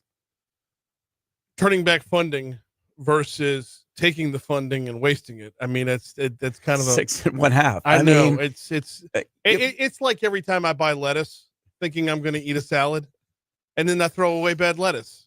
What's the difference? Well, but the problem here is if you were a family in Head Start, you only had access to the iceberg. Right. You had no but sort even of the salad bar. iceberg went bad in the fridge. All right, but here's what we can do about it. And this is where I think there is such strong momentum in our community that everyone needs to pay attention to. Our school superintendent, our new mayor, our council, our school board, they are all united in not running things the way they've always been run, which were very siloed. So if you qualified for Head Start, you could only enter through the Head Start door and only have access to one of 10 centers. That's not going to be the case anymore. The mayor and the superintendent last week, along with us, came together and said, we're going to together create a new coordinating entity. And we're going to do it with faith leaders, providers, families, nonprofits. We're all going to get together and we're going to form a new organization whose only job is to coordinate all the resources available for early learning and make sure they're only going to centers that are quality, make sure families have real access, that they're not siloed into a slot just because of the type of funding they get. So it really empowers both our provider community, our faith community, but most importantly, our parents, our families, that now are going to have real choice at better options for serving and developing their kids. Okay, now this is the part where it gets fun, but it's also the part where it gets, the real questions start to come up. Like, how do you get all these people rowing in the same direction? Well, the good news is in Baton Rouge, the two main decision makers about how public funds are allocated to early learning, it's the mayor's office and it's the school superintendent. Okay. So when you have the two of them stacking hands and saying we're going to do it differently, that is amazing as public leaders, a very selfless act to say we know it hasn't been working as well as it should. Again, we've made a lot of progress. But we're not taking advantage of what a lot of other communities have figured out. Communities like Denver, communities like Tulsa, even communities like New Orleans. But I know we don't always like to point to our sister city down the river. So let's go look elsewhere and figure out where they've really created universal access for families. And more importantly, more kids showing up day one ready for kindergarten, which, as we've talked about in our studies around how kids either stay on track or they get off track. And we know what happens when they get off track. These types of investments early will make a monumental difference down the road. I mean, look, talking about pointing down the river to New Orleans, they can't accurately count how many people break out of jail. So I'm just going to leave that one out there. Had we made those investments earlier. All right. Oh, goodness. How much does it help that our mayor president has an educational background, that he was a coach and a teacher? I mean, look, he visited a Head Start classroom or a Head Start center week one, and he called me after and he said, we have to change this. So he was a part of his team. Technically we'd started this task force under the previous administration. To his credit, his team jumped right in. They studied the issues. They went, put their own eyes on it, and coach himself said, this has to change. How do we do it better? So he knows the best investment we can make as a community is in developing our young children. You mentioned at the top of the show, unfortunately, Dr. Tate's going to be leaving LSU. He's talked for a long time about building a brain regime in a community. And really, there's no better point of what a community is than building up the next generation. And if we know we're not spending our dollars as well as we can to bring all of our kids to day one readiness in kindergarten, again, only half our kids show up ready. Right. That's atrocious. It is. We can fix that. Yeah. It is fixable. Kids are sponges. They are eager and ready to learn. We just have to support them. And frankly, we can get more providers, more faith-based organizations, small businesses that want to be in early learning and development to frankly come forward and be part of the solution. Chris Meyer from the Baton Rouge Area Foundation is in with us talking about a pivot in early childhood education. All right. The next question is going to be about funding. Do the same Head Start dollars move over, or are we going to have to find new revenue streams? Yeah. So, the good news is we basically have enough money in the system now to make sure that every 4-year-old that needs access to early learning slots could be funded. Dropping down to 3-year-olds and younger, that's where our community is going to have to figure this out. But the first place is, if you're not spending your current dollars well enough, we shouldn't be asking for more, or reallocating more to something that's not working for everyone. So the first part is, let's coordinate, let's braid the funds together, which you're allowed to do. We've taken a lot of steps. Again, communities like in Jefferson Parish, in New Orleans, in Shreveport, they're figuring this out. We're the capital city. We can do this. So that's step one. Long term, I do think there is a big question for our community is, where's the best investment we can make as the public in building a future for our city? Right. And I personally think that investment is best placed when we put it in the development of the brains and the talent and the people of our community. And that starts with our youngest learners. How do we get buy-in on, okay. So yeah, funding is going to be a big question we talk about over time. Because you have to have buy-in in the value. You have to have buy-in. You got to show that it works. And we know it works. If what we've been doing hasn't been working, right, then convincing that we've found the right answer this time around, that's the tough sell. When you have, with early childhood education, you get out what you put in. And those that want to invest in their children have. I mean, Head Start is one thing, but I'll speak for it all day long. Yep. Knowing the difference between sending my kid from daycare over to school at 3 versus daycare over to school at 4. Yeah. The difference is all the difference. Yeah. And the good news is, part of our Opportunity Data Project is we now have access to the data where we can follow kids from where they went to early childhood learning and development, wherever that was. We can see how they scored in their kindergarten readiness assessment.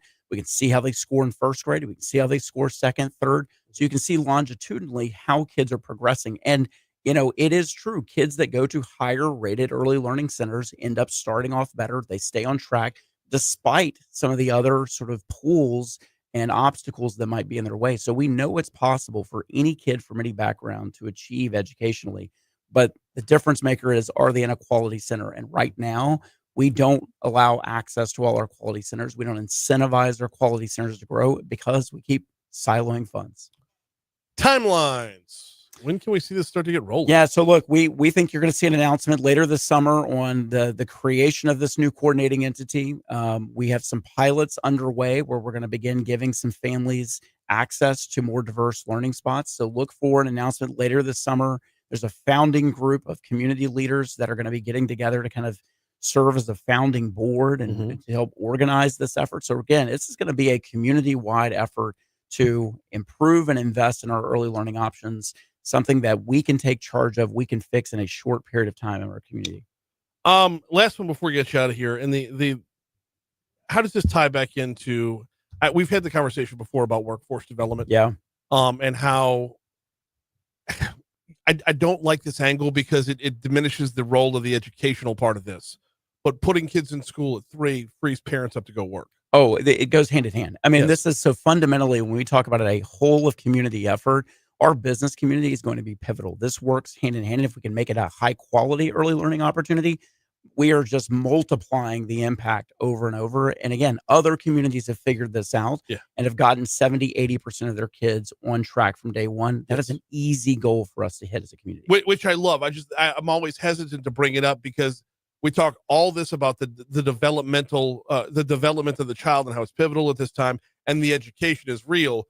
But when you talk about it from a workforce standpoint, you run the risk of diminishing the value of the education to make it sound like babysitting. It's both and It look, is. we're gonna call on our business community who continually steps up for Baton Rouge to be part of the solution. So place sort of learning centers, others, we're gonna really expand these opportunities. He's Chris Meyer from the Baton Rouge Area Foundation.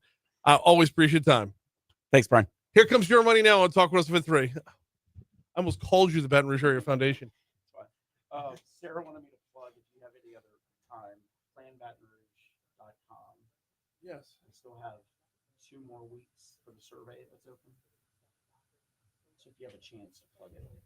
Yeah. Do we want to do a separate interview on that? I mean, outside of the normal monthly thing, let's get you back in. Okay. Yeah. We'll bring Eric in or something like that. So yeah, that's awesome. And I was talking with this is like, it's not going to be as sexy, but the idea that 2 leaders I don't have to run it does not happen. Government doesn't voluntarily give up. I don't think we understand what we ended up scoring in Lamont. Because look, from the mayor's end, this is a no-brainer. Right. The person really giving up control here is Lamont Cole. And being from inside the system for as long as he's been within that system, being in the Metro Council side, like being here for this long, he's seen how bad shit can go in this town.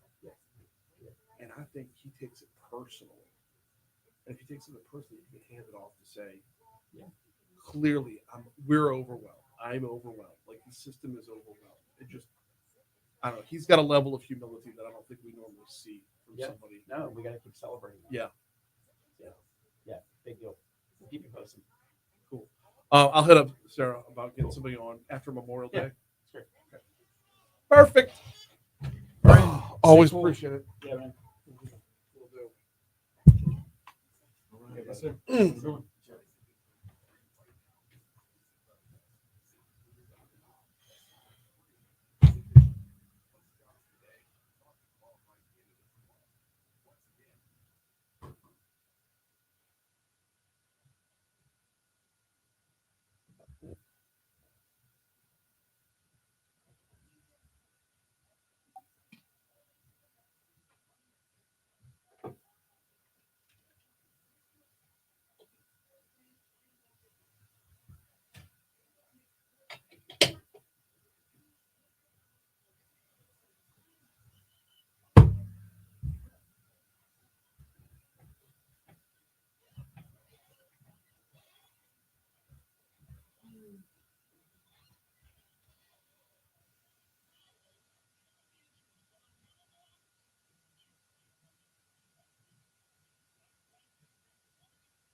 Franz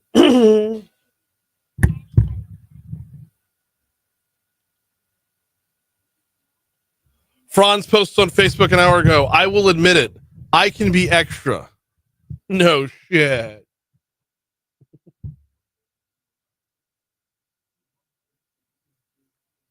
Huh? No, on his Facebook.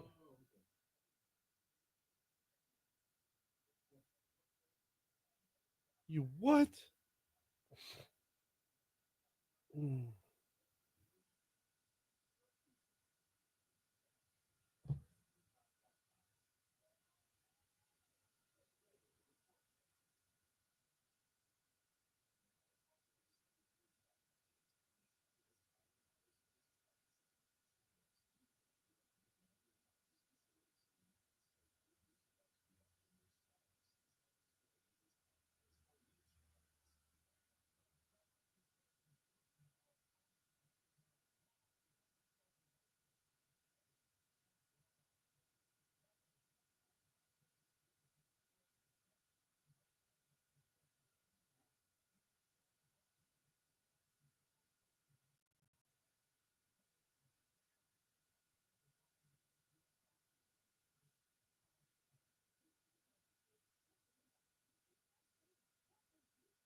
Nowhere close to being done yet, y'all. I feel like we've run a marathon already. I mean, back to Jeff Crouere last hour, talk about the prison break. Had Donnie Miller giving us bringing us up speed on everything out in Ascension Parish. Up to and including, by the way, John, I was right. It is Jambalaya Fest is this weekend. Oh, okay. I knew it's always around Memorial Day weekend. Okay. Then they moved from Jambalaya Park over to Lamar Dixon, which is a good thing because the average temperature at Jambalaya. Look, I love Jambalaya Park. We go there every year for a swim meet, and everyone instantly loses 8 pounds worth of water because you just melt. You literally melt. Oh, I bet. It's the average temperature out there on a cool day is 130. I mean, it's like living underneath your hood. That sounds. And if you put up a pop-up tent, it somehow makes it worse. I don't know. So you're just out there just baking in the sun. Yes. Ooh. Yeah. Roasting more than baking. Roasting. Really. Yeah. Yeah. Ooh. You got to baste every once in a while. Yeah. It's well with the sweat, you're self-basting. Ooh. Ugh. But yeah, this weekend Lamar Dixon. Let's get back into the prison break if we could. It's now 4 days later. Still got 6 on the loose. There is a widespread manhunt going on involving the FBI, state police, and U.S. Marshals. The escape occurred early Friday when inmates exploited defective cell locks and a breached wall. They exited via supply dock and then scaled a perimeter wall and then ran across I-10. They literally ran across. God, going back to 6 o'clock hour, Jeff Crouere brought that up. They ran across the interstate and nobody called 911. How do you not? Do you think that's like a real live action performance of Orange is the New Black? You've got 10 people running across a damn interstate and nobody called 911. That's just kind of Californians right there. Yeah. Nobody. Orleans Parish District Attorney Jason Williams condemned the jail's conditions. Facilities. I've seen that jail before. It was occupied by inmates. The fact that these individuals were even on the first floor, you don't keep the most dangerous people on the first floor. They're supposed to be on higher floors. Is that splitting hairs? I don't know. I get where he's coming from. But I'm of the belief that somebody within the prison, probably an employee, had to help these guys out. Like this was not Shawshank, to be sure. This wasn't a slow built tunnel to freedom. So if they had help, if this was an inside job to get them out of there, would it matter? That being said, Governor Landry, of course, criticizes the DA's office, questioning why additional charges have yet to be filed. Williams says it's simply because the sheriff's office never submitted evidence. Without evidence in a case, we can't move forward. We can't ethically file charges if we don't have the body-worn camera footage that was used. If we don't have a complete police report that was used, we just can't go forward. I don't know how many distractions we're going to have here. Were they on the wrong floor? Who cares? Go get them. Why haven't additional charges been filed? Who cares? Go get them. Find them. There's 6 really, really bad dudes out there right now. Now, Williams says taking politics out of the equation, there are multiple failures that need to be addressed, from the lapse in monitoring during a lunch break to not alerting victims and witnesses of the escape. Williams says it's a miracle that no one has been hurt by these inmates. We're all so blessed right now. People are desperate. These men are facing long terms in jail. And the fact that they have not hurt someone trying to steal a car, that is the grace of God. Oh, unbelievably so. Yes. Now go get them. Hour 3's next.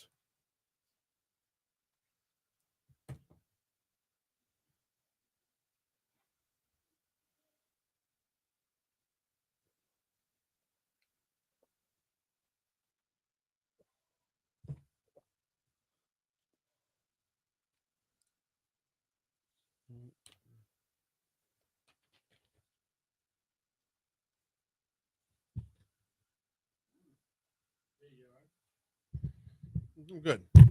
Well,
mm-hmm.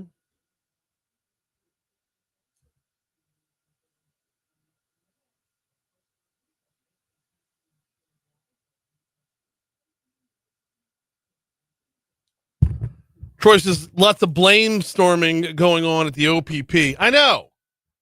Oh, the locks were faulty. It's a prison. Might want to fix that. You know, if I have a lock that goes out in my house, I fix the damn lock. I'm not going to hold a door closed with a bungee cord.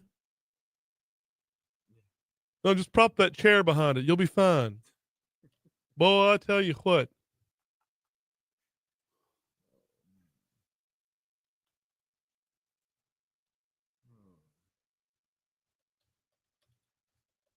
What a joke, though. But really, like, shame on the public, man. Shame on the public for not even making a call. Like, I know. you know what I mean? Like, I know. what are we doing as a society? What does that say? Oh, they're like 10 okay. Well, I don't want to get involved. Yeah. I don't want to running across the interstate like it's the closing dance of fame. I wouldn't want to be a snitch or anything.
Oh, I'm with you on the concrete thing. I think smart planning has eluded us for far too long and has contributed to higher temperatures everywhere.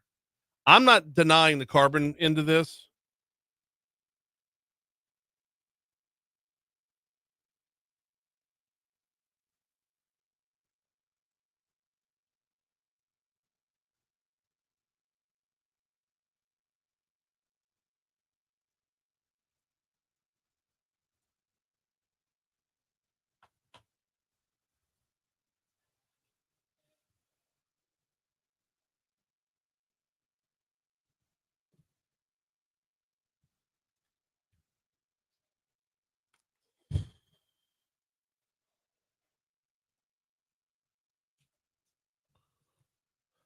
.806 Talk 107.3 FM, WBRP mornings with Brian Haldane, rolling right along. Hour 3 coming your way right now. We're talking business, small business, impacts on small business. From inside the legislative session, we got Leah Long from NFIB joining us in our next segment. Also this hour, Congressman Troy Carter, a little DC Cart, presented by the Louisiana Association of Business and Industry. That's coming up at 8:35. I'm going to have to ask the Congressman a really, really, really hard question today, because he's going to talk about cuts and Doge and cuts to Medicaid, and I'm probably going to be with him a lot of the way on this topic today, because we have not been surgical in cutting funding, and if you're not surgical in cutting funding, then there are services that are provided, and some of the services are needed. That's going to be arbitrary as to what I believe versus what he believes, what is and is not needed, what is and is not waste. But there are certain things that we can agree. Maybe you should ready, aim, fire, not ready, fire, aim. We're also going to talk about the suicide hotline, and I'm going to have to be a big jerk because it doesn't work. No, you have to be honest and look in the mirror and say, nobody's pro-suicide. We all understand that, right? But if it's not being effectively spent, what do we need to do? We don't just dump money out to say, oh, we feel better because we have a program. Does the program work? It doesn't matter. We have a program. And if you're against the program, then you're pro-suicide. Well, no, I want a more effective program. See where it's going? So I'm going to have to be the jerk. But that's not till 8:35. Right now, we got this day in history.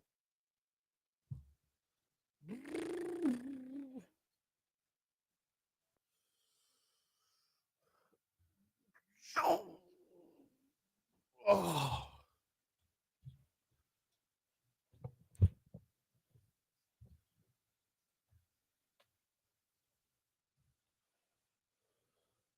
Of course, 5-Star Printing and Signs at 271-4096. Got to break bread with my guy Danny a couple weeks ago. We went. You know where we went? We went to La Coretta out there in Denham. Oh, so good. I know. Good I know. choice. I know. And it's I got to get them on for Foodie Friday because the owner of the La Coretta here in Baton Rouge also owns Veracruz, that new coastal Mexican place. Okay. Off of Drusilla. And we're gonna get him in to talk beef, but. Oh man, he's doing some special things. He's a special dude doing some special things. Take some beef tacos. Yeah. Oh no, all summer long, baby. Yeah. Presented by the Louisiana Beef Industry Council. Beef it's what's for dinner.com, bringing you Foodie Friday all summer long.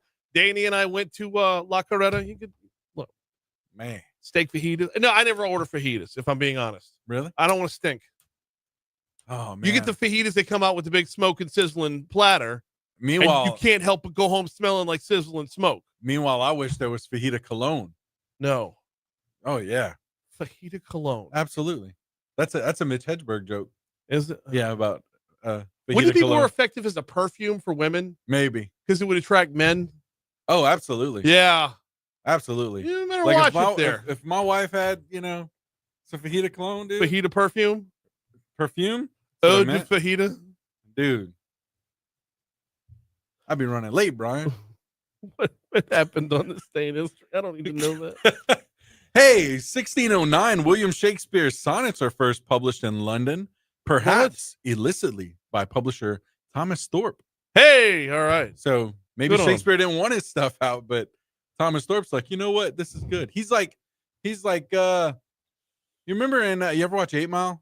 No. Oh, he's kind of like Proof's character that pushes Eminem to like, okay, you should get this out there, man. You should go out there. Maybe that's who Thomas Thorpe was to William Shakespeare. Shoved him over the deep end. Yeah. Said, just do it. You need to do it, man. You got some good stuff here. I like it. Hey, 1862, U.S. President Abraham Lincoln signs into law the Homestead Act to provide cheap land for the settlement of the American West. 80 million acres by 1900. So there's that. 1873, Levi Strauss and Jacob Davis patent the first blue jeans with copper rivets. That happened today. Wow. Yeah. The copper rivets were 1873. Okay. Yeah. 1932, Amelia Earhart leaves Newfoundland on her journey. Earhart. Not Earnhardt. Earhart. Yeah. What did I say? You said Earnhardt. Like she's old number 3. Dale. Look at the Dale. Got Dale Earnhardt on my mind. Leave that punchline alone, Haldane. Leave that punchline alone. She leaves on her journey to become the first woman to fly solo and nonstop across the Atlantic. Yeah, so she got to turn 4. Hey, 1944, the U.S. Communist Party dissolves. Thankfully, right? Yeah. I mean, 1940. Did they though? Oh. Did they or did they just rebrand? Moving on. There you go. Hey, 1993, the 274th and final Cheers episode airs on NBC. 274 episodes. Yep. I remember it was that much. Sam takes one last walk around the empty bar, shuts out the lights. Yep. Oof. Hey, speaking of finales, 2015, David Letterman hosts The Late Show with David Letterman for the last time, ending 33 years in late night television. Yep. I was going to say that nobody else can host The Late Show with David Letterman except for David Letterman. Yeah. Except that we've seen way too many examples of people hosting a show that doesn't have their own name on it. All right, keep moving. Keep moving. We talk about this a lot with Haggai about AI, and it was actually last year, so a year ago today, actress Scarlett Johansson says OpenAI tried to hire her voice, and when she refused, created a synthetic voice known as Sky for an update to ChatGPT. Okay. Very similar to hers. Very nice. That's insane, right? I mean, I can't get you? That's okay. I'll just replicate your voice, and it's gonna be a thing, man. Insane. It's gonna be a thing. Insane. Let's see. Moving on the birthdays. Yep. I got Busta Rhymes here. Yes. Top of this list. Yeah. Definitely the top of the list. Yes. Busta Rhymes has got to be the top of the list. There's nobody more important than Busta Rhymes today. Except for Timothy Oliphant, who is fantastic. I watched a movie with him last night in Havoc Was the name of the movie with? Is he Danny Kincannon from The West Wing? No, you're thinking of oh man, Timothy Busfield. Yeah. Okay. Yeah, but Timothy Oliphant. Oh man, great in the movie Havoc. Mm-hmm. Tom Hardy. Let's see. Anybody else on your end? Well, that was all you had was Busta Rhymes and Timothy Oliphant. No, I have to catch the phone real quick. Oh yeah. Look at the clock. We are running along here. How about Dolly Madison? Former First Lady Dolly Madison was born on this day in 1768. She's almost as important as Busta Rhymes. How about who should we go with here? Oh, James Stewart, maybe. James Stewart, Busta Rhymes, George Bailey, Busta Rhymes. Dude, Busta Rhymes is up there. Oh, Cher, Busta Rhymes. I much rather Busta Rhymes over Cher, right? Yeah, you think? Come on. How about Balzac? Was he from Balzac? Excuse me. Honoré de Balzac, the French author. Oh, I was thinking of the band Guar for some reason. No, that was their lead singer. He kind of had that last name. Anyway, but enough about me. Who else do you have on that? That was all I had. Oh, okay. Famous deaths here. Let's see. Christopher Columbus and the Macho Man Randy Savage. Oh man, what? Why would Macho? Okay. Oh yeah. I unless can't, you wrap your car around a tree, then it's like, oh no. You can't think of Macho Man Randy Savage around this time of year because it's graduation time. And his walk-up music was Pomp and Circumstance, right? Ah, okay. Yeah, so I'm sitting there at my daughter's graduation on Sunday, and it's like, I know Family got it, but like that's see, it just good, it comes out. It comes out, right? You can't. It comes out. You can't not do it. So you had Macho Man and who died today? Who's the other one? Christopher Columbus. Yeah. Okay. Good. I'm glad you had Christopher Columbus in that. Oh, also the Marquis de Lafayette. He's kind of important around these parts, and in Washington D.C. He died on this day in 1834, and that was the only other one that I had. All right. National days, they're all cheesy. International Red Sneakers Day. Wait, shoot, I had one more. Sorry. You know what? I'm not going to derail the show. I had one more, and then my document closed out, so I got to go back into the document to get it. But which day is it? I don't know. Between National Band Directors Day, National Red Sneakers Day, Be a Millionaire Day. It's that type of day. It is. All right. Then we're just going to move on because I want to talk small business. Good ones. Yeah, I want to talk small business, and that means we're going to have Leah Long from NFIB on with us right after this break on Talk 107.3.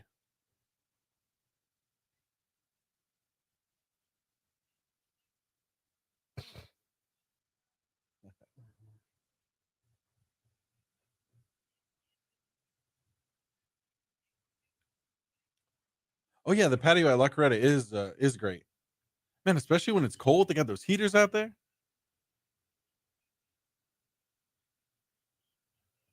It's good stuff.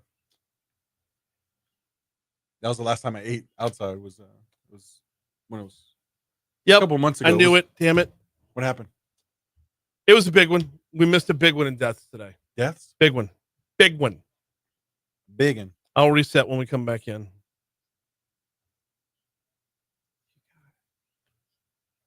Let me see if I can take a guess. I don't think you can get it. Sports? Mm-hmm. I won't mention it, but I want to see.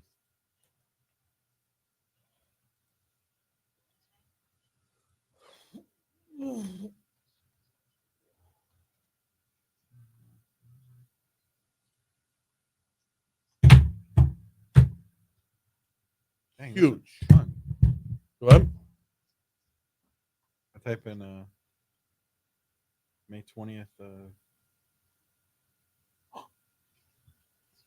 Yeah. I see where you went. What'd you get? I see who it is. What'd you get? You want me to say it on Facebook? No. Let's just say all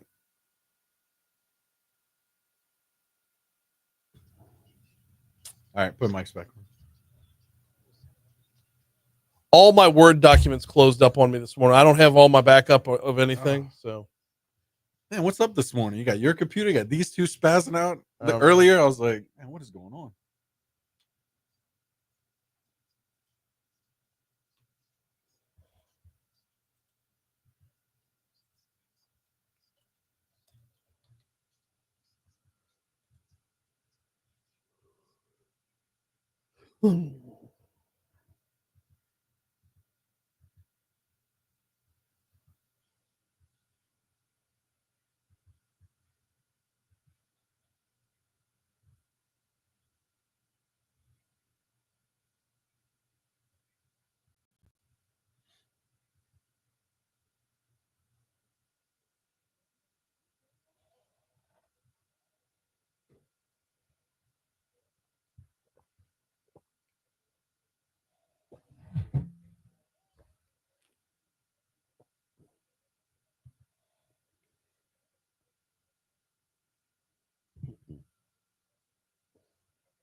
$8:19 Talk 107.3 FM WBRP mornings with Brian Haldane rolling right along. It is time to check in with a legislative session from a small business perspective. Joining us now from NFIB, we've got Leah Long on with us. How are you? Hey, good morning. Thanks for having me on. Of course, always love having you on. Um, the legislative session is more than halfway over with. What are some of the overall takeaways from NFIB's perspective? Yeah, so obviously, I think the big thing that everyone's talking about is insurance reform, and that's something we've been tracking and getting involved in. And, always like say small businesses actually, unfortunately, kind of bear the biggest cost sometimes with litigation costs because they don't have attorneys on staff and they've got to go hire outside people. So that's one of our big things. We would really love to stop the frivolous lawsuits. And I know we've had some stuff passed through Juday and, we're hoping it'll get signed, but as we've always said, the devil's in the details of these bills, and I think that's kind of where we're at. So insurance reform, we had a few minimum wage bills. Obviously, we don't support those. We got those killed. And there's some good tax bills and some workers' comp bills that I think some of the workers' comp bills are actually going to be in Senate labor tomorrow. And so that's something we're watching. And, the whole system kind of needs reworked on that front. We'll get to the tax bills and the workers' comp bills in just a little bit, but I want to stick with the insurance bills because this has been an overriding theme for just about everybody. Walk us through how insurance, and I know I'm kind of asking an oversimplified question, but walk us through how insurance affects small business. You get to the frivolous lawsuits on the back end, but the day-to-day operations, there's a lot to take in there as well.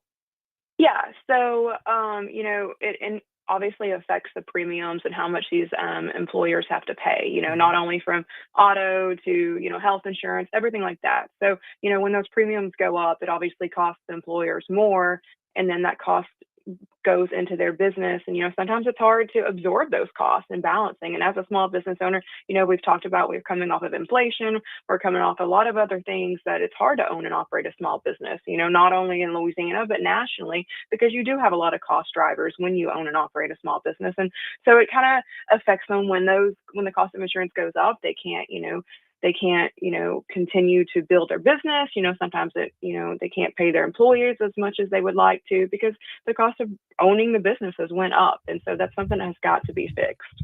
The fleet, if you own a business that has, multiple vehicles, it's so backbreaking right now.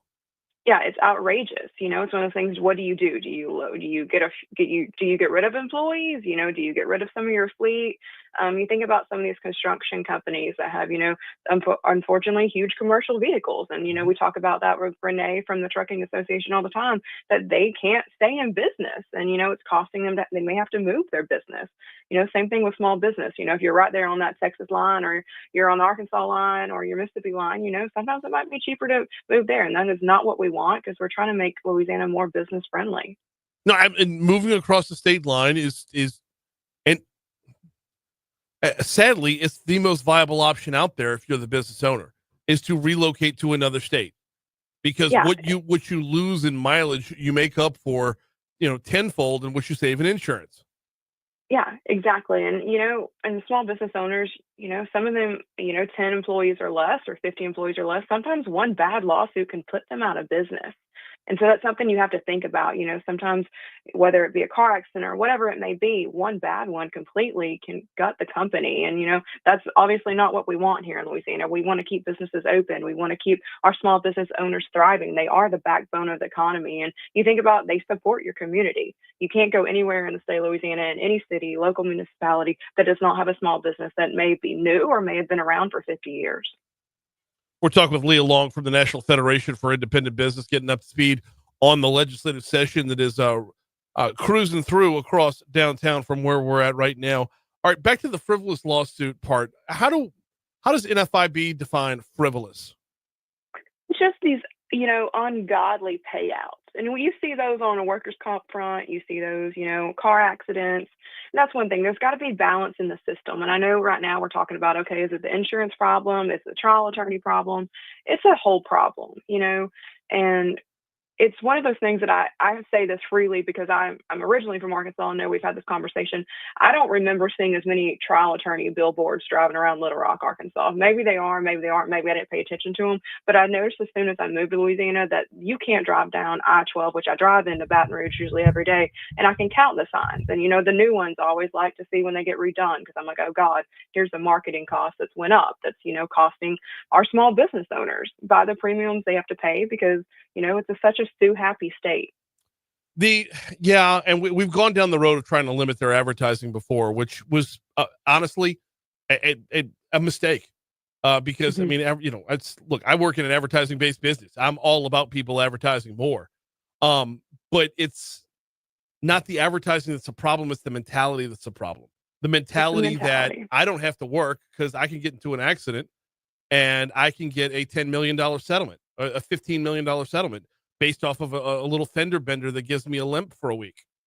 Yeah, it's unfortunate. You have some really big winners and you have some really big losers when it comes to this problem. And you can't have that because it's unfortunate to the business owners. It's unfortunate to probably the people involved in the car accidents. And so it's one of those things that I know Governor Landry has talked about balance in the system. And so we're going to, see what they do. And, we can't water down these bills. We can't keep waiting for something else to happen and putting it off by years because these insurance premiums are going to continue to go up and it's going to force people out of business.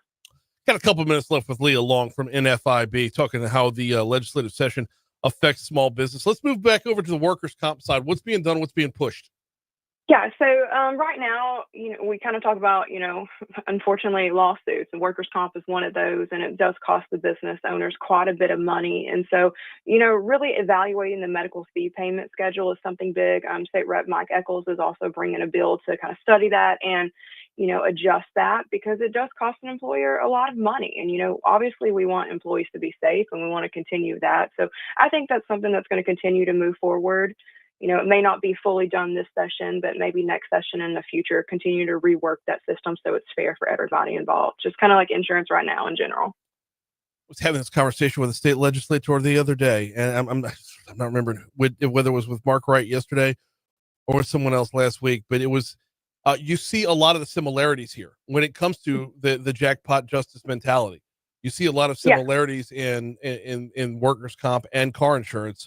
I don't know if it's possible to separate the two. I don't know if we want to separate the two because as long as it's the same mentality that has to be fought, then, we need to be geared up for that battle.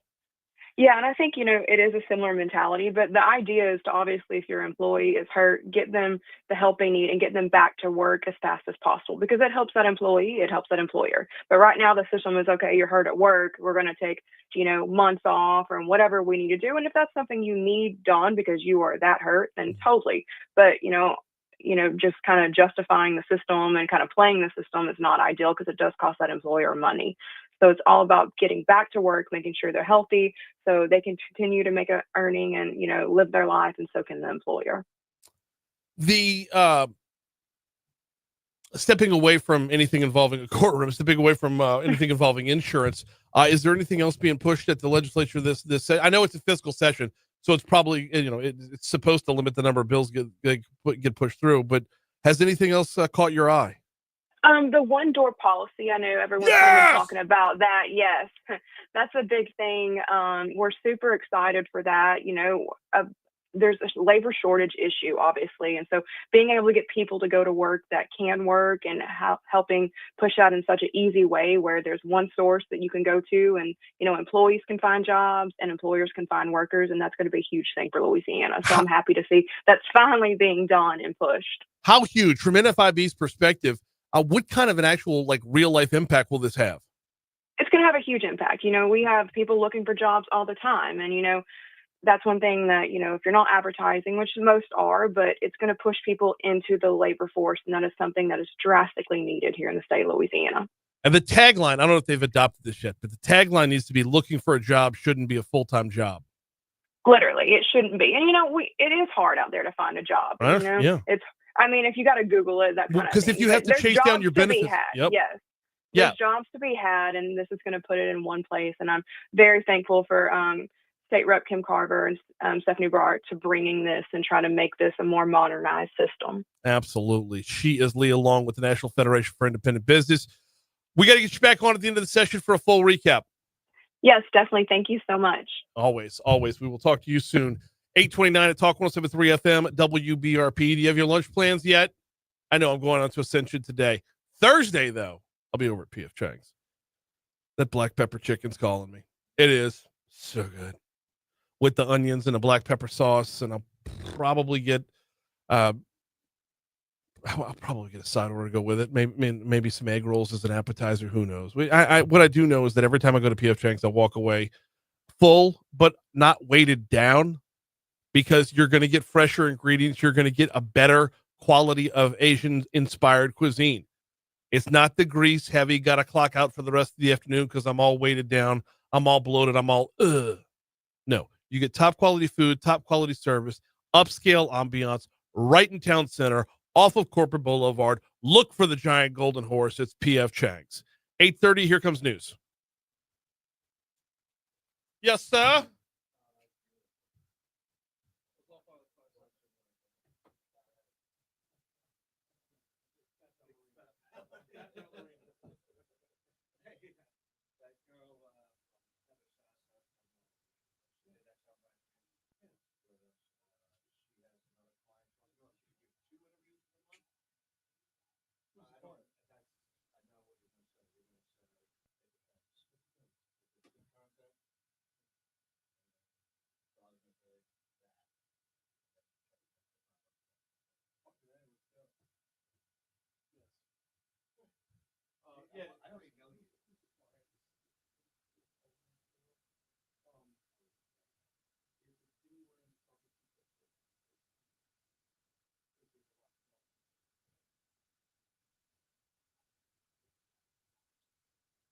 Oh, what's your butt yesterday was good.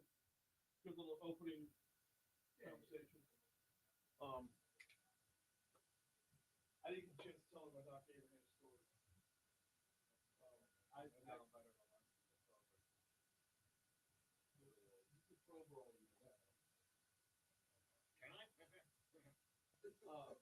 No, this is one of those politicians when they get all brain fried and whatnot.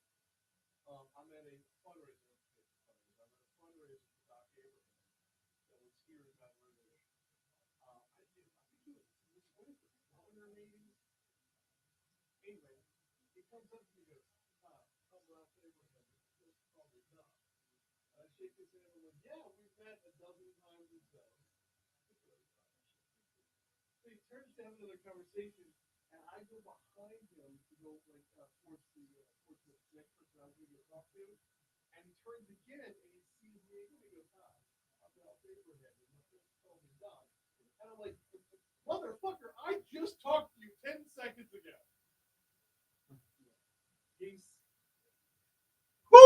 He's a piece of work. Yeah, I know. Yeah, neither does the flashy light when the hotline goes off. Neither does my clock. Neither does my TV. I many times. We have Bo, and we haven't cloned Bo yet. And Bo is overworked, and I don't want to work him any harder than he already is. His ass is being worked. I'm understanding.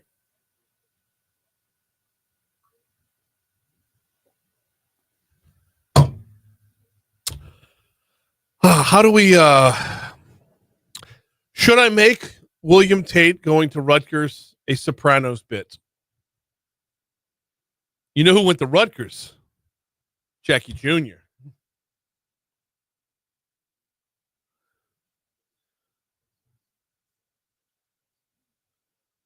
And then Christopher and Jackie Jr. and a couple others, they knocked over that fundraiser concert. All cash operation. Who's going to stop us?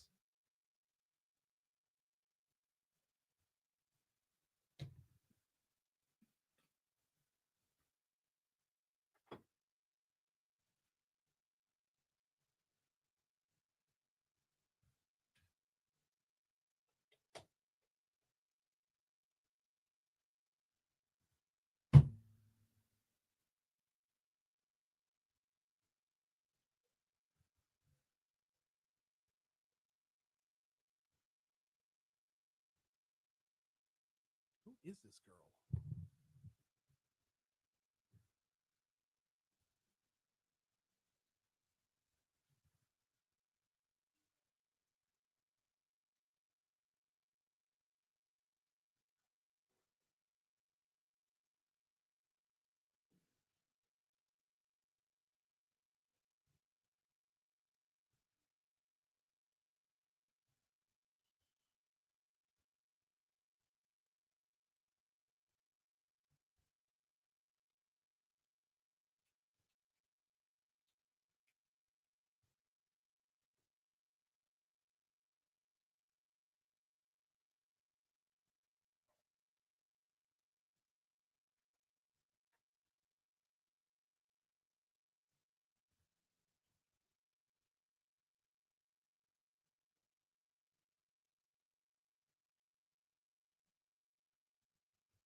What happened?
Will we see any relief in the heat? Will we see any rain? Well, both of those are two questions that are up in the air, literally, today.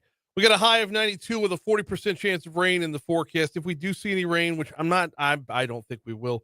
If we do, it'll be in the overnight hours, like around midnight or so. That's when the chance of rain that's showing is coming through. Overnight low gets down to 74. Now, tomorrow, we might not see 90. Might not see 90. 89 is your projected high with an overnight low of 68 going into Thursday. Back up to 91 on Thursday, 93 on Friday. And it's going to be low 90s through the weekend. Look out for next week, though. Memorial Day. Looks like it could very well have some thunderstorms roll through on Memorial Day weekend. Right now, partly cloudy, 80 degrees in downtown Baton Rouge.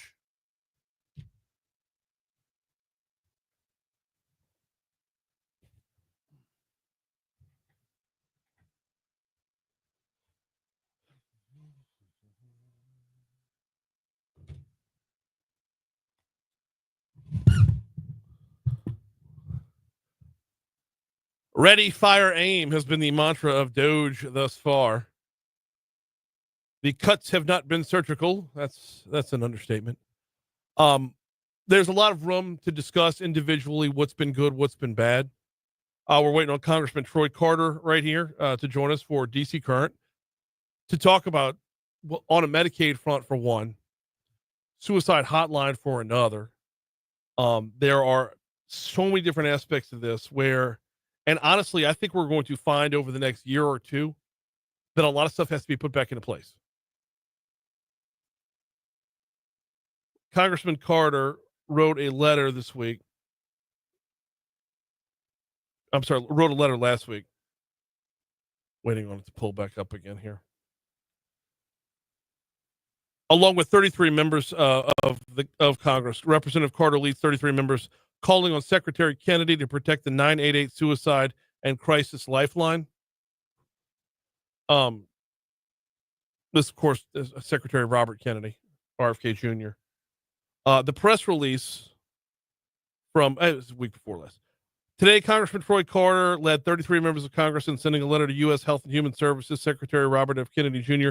opposing staff and budget cuts. The members also expressed strong concerns with HHS's upcoming reorganization plans, which will eliminate the Substance Abuse and Mental Health Services Administration. Quote, as you know, the 988 Suicide and Crisis Lifeline was created to fill the growing need for mental health, suicide, and substance use emotional support. Since its inception in July of 2022, the 988 Suicide and Crisis Lifeline has received over 13 million calls, texts, and chats from people seeking support across the country, including 1.4 million from the Veterans Crisis Line.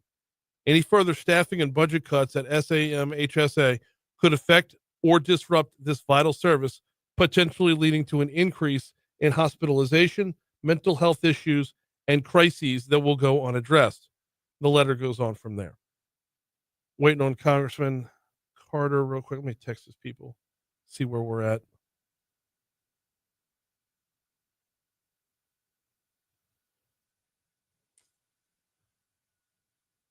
All right. Hopefully we'll have him up here in just a second. I can, however, remind you that this segment is brought to you by the folks at the Louisiana Association of Business and Industry. LABI.org, lobby.org is the website if you want to check them out. They are your state's Chamber of Commerce. Busy at work throughout the legislative session. Very, very busy during election season as well. But most of the work they get done is during the legislative session. Will and his team do a fantastic job putting together a platform that supports small business. They do a great job of showing up here on Monday to talk about it. In fact, we talked workers' comp with Robert yesterday. But LABI brings you DC Current every single opportunity that we get, which he's being tracked down as we speak. So since I have a quick moment here, and we're also going to talk Medicaid cuts as well. And look, a lot of what we've seen has been effective, but I don't think anybody would argue that it's all been effective. So how do we sift through what has and has not been effective and where we go from here? Congressman Troy Carter is on the hotline. He joins us now. How are you, sir? I'm doing well, sir. How are you today? I'm doing well. I'm glad we got a hold of you and you weren't chasing down escaped prisoners in Orleans Parish. Well, you know what? Somebody needs to be, because public safety is paramount. No, absolutely. Absolutely. And what went down last Friday is inexcusable on all fronts. Yeah, when you have the responsibility of securing inmates and making sure that the bad guys are being maintained in a penal facility to be rehabilitated or punished or whatever, the last thing you want to do is have them make a mockery of the system by writing, "This is too easy," as they escape. It's unconscionable to have this kind of negative publicity all over the country. With all the things that's going on, it's amazing that New Orleans is competing with the other world instances because of a Shawshank Redemption type escape. If only it were Shawshank. That took some time. These guys just cut a hole and then jetted across I-10 like the closing dance of West Side Story. Right. That's amazing. Yeah. It's embarrassing. It is. Absolutely. Okay, let's pivot over to you recently penned a letter to RFK Jr. Tell us all about it. Yeah, listen, I'm concerned about a number of the actions that the HHS secretary is doing, but one of them, particularly, is as we relate to SAMHSA funds, substance abuse and mental health services. You know, last week me and over 30 members of Congress sent a letter exposing these atrocities. My God, in a time when mental health and the lack of mental health services are so prevalent, with attempted suicides and depression and anxiety, we were all so proud in a bipartisan way to be able to pass and have signed into law and funded the 988 risk line, where a person can pick up the phone and talk to a trained individual 24/7, 365 days a year anonymously. And for this secretary to want to diminish its value and to challenge SAMHSA funds is absolutely unconscionable. So, you know, we wrote a letter asking him to reconsider these cuts, recognizing and expressing to him that over 13 million calls, texts, and chats from people seeking support across the country, including, and this is important to hear, including 1.4 million from veterans who are in need of someone to talk to, someone to guide through a 3 a.m. thought of taking their life. This is money well spent. These are resources that impact Republicans, Democrats, independents, veterans, children, people who desperately need help. And listen, it's a small price to pay compared to what we should be investing in our veterans and individuals that are suffering with illnesses that may cause them to hurt themselves or others. Okay, I have to ask the unconscionable question. I have to be the jerk. I know a lot of people are calling this line, but is it effective? Do we know that they're actually saving lives, or do we know that they're just receiving calls? No, we know that it's effective, because what is happening is through focus groups and through the research and findings, we are finding that people are in their testimonies and in discussions are utilizing this as a way to have someone to talk to. You will note that empirically, most people, and most is a strong number, but it's actually backed up, most people who commit suicide are really crying out for some help, someone to talk to, but they don't want to admit that they have a problem. This anonymous line gives them that person without having to necessarily say who it is. And there's data to support for those who did share who they were. Emergency EMS or other paramedical people were dispatched to their homes, got them to facilities, stopped them from an action that had been taken, whether it's taking an overdose of pills or some other means, and saved their lives. So yeah, it's more than just a feel-good phone call. It is leading to actually saving lives. And I think that's a fair question for you to ask. I don't think it was a jerk question. No, well, because I tracked the numbers, and suicides rose from 2000 to 2018. It took a slight dip heading into the pandemic, and since the pandemic, we've all lost our minds. And I'm not saying that flippantly. And so I would argue, is now the time to take away resources? No, that's the point, Congressman Carter. That's totally the point. Is that the suicide hotline was created in 2022. We don't have definitive numbers since then, so we can't. All we have is, like, you gave good anecdotal evidence. We don't have empirical data yet. So when something so critical is on the line, I think I'm on the team here. I think I'm on board with you on this one. And I think you are. Listen, as always, I respect the healthy discourse, and that's okay, because that makes things better. So being able to challenge thoughts, ideas is a good thing. In this case, I think most people will recognize that any tool that we can use to save lives in this heightened season of physical, mental, emotional challenge across all strata, it's a small amount to invest in the American people. Now, has the money been cut yet, or are you being preemptive here? We're being preemptive good. because these are things that he has mentioned in budget cuts. So these are forthwith, and because this big, beautiful, ugly bill has a lot of moving parts, we're combing through it to determine to what extent some of those cuts are embedded in the budget that we're dealing with as we speak. Speaking of, and I'm glad you pivoted there. We only got it like 60 seconds ago with Congressman Troy Carter. But the big beautiful bill, y'all are talking about it today, right? In fact, I think you're getting cracking in just a couple minutes. Well, let me tell you, last week you may have seen that in the Energy and Commerce Committee, for which I serve, we spent 26 and a half hours around the clock debating, challenging, pushing back on these harmful cuts to Medicaid that will drastically hurt Louisianans. Nearly 50% of the people in Louisiana are in some way, shape, or form utilize Medicaid. That's veterans, that's children living with disabilities, that's families caring for people with disabilities, that's the aged, that's those who are working but who are underemployed. That's a big deal. And this is going to hurt people across the board. This is not black or white. This is not Republican or Democrat. This is across the board. And Louisiana will hurt more than many states. And I'm every day I am on some outlet in some way, and I will be today again, preaching the importance of recognizing that these reckless cuts will do incredible damage to all Louisianians and all Americans. This notion that, this won't be a cut because we're going to find waste, fraud, and abuse. I am fully supportive of finding waste, fraud, and abuse.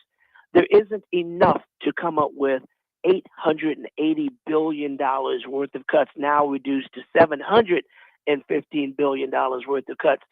The Congressional Budget Office, which is a bipartisan budget office, said there's going to be some 13.7 billion people off of healthcare.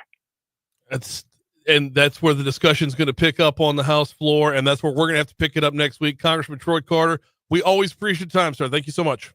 Thank you, my friend. Have a great day. You too. It's 8:50. I told him 60 seconds at 8:47.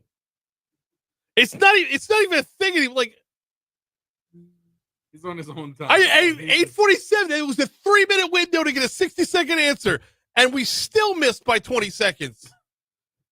God bless. Okay, you know what? I am super impressed with him for not getting all exacerbated, not getting all political. Like that was awesome. That's why I freaking love having him on. We're going to disagree all day long on politics. I understand that. But I had to ask that question. Right. And he understood. No, you need to ask that question. And he commended you for it. Absolutely. Yep. That's what it's about, man.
Oh, were you going to mention the sports death? Yeah. Oh, okay. Just making sure we didn't.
Eight 56 Talk 107.3 FM WBRP mornings with Brian Haldane rolling right along. Man, hey, good on the congressman right there. Look, he and I are rarely going to agree on politics, right?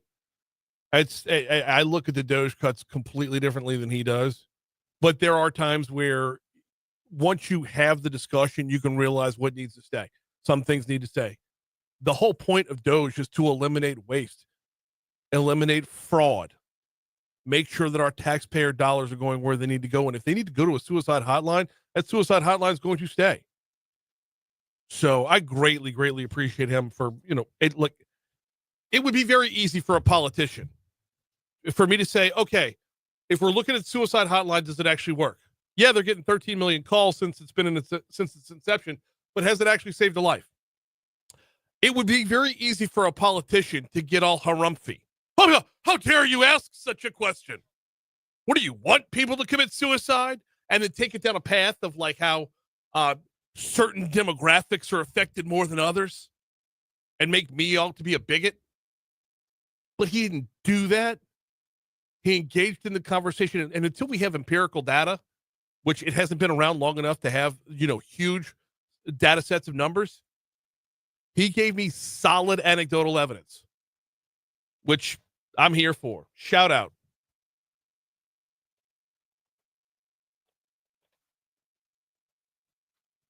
We got to hit the outside. Oh, before we hit the outside in, John. Yeah. We missed a death. Back to this day in history presented by 5 Star Printing and Signs. I'll take the blame for dropping the ball. We missed a death. Dropping the ball's a pun right there. This day in 2018, Billy Cannon passed. That's an important one here in Baton Rouge. Very important. We lost number 20. That's an important one here in Baton Rouge. So Glad we covered it. our apologies. Yes. This day in history. Let's go. You mean the outside in? Oh, the outside in.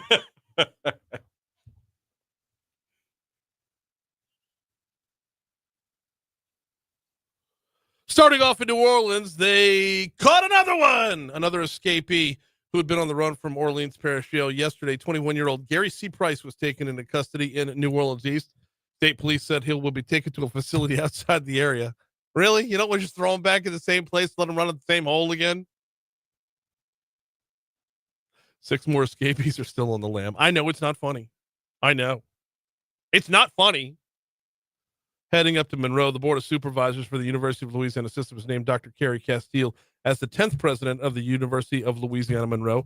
That's following final interviews that happened yesterday. And closing out statewide with the shark alligator rule, the Louisiana Department of Wildlife and Fisheries and 10 other alligator range states have launched the GatorWise website. The site is a collaborative effort from all southeastern states with alligator populations to educate the general public on the basics of coexisting safely with alligators. The site offers some basic tips like assume gators are in all the water. Don't feed them. Don't taunt them. And if you lose a golf ball near them, don't do like Chubbs and try to get it back. That's the outside in. We're done. Moon's next. Ending on a Happy Gilmore reference. That's good. How about it? Like that. The second one's supposed to be coming out, I think, this summer. I'm seeing more commercials for the Naked Gun. Yeah. What do you think about it? It looks awesome. I'm telling you, man. I don't know. It looks good. It looks good. Liam Neeson is Frank Drebin's son, right? And he's looking at a picture of Frank Drebin. He's like, "I miss you, Dad." So and then was it George Kennedy's son goes, "I miss you, Dad." And then Nordberg's son looks at the picture and goes, "Nah." Yeah.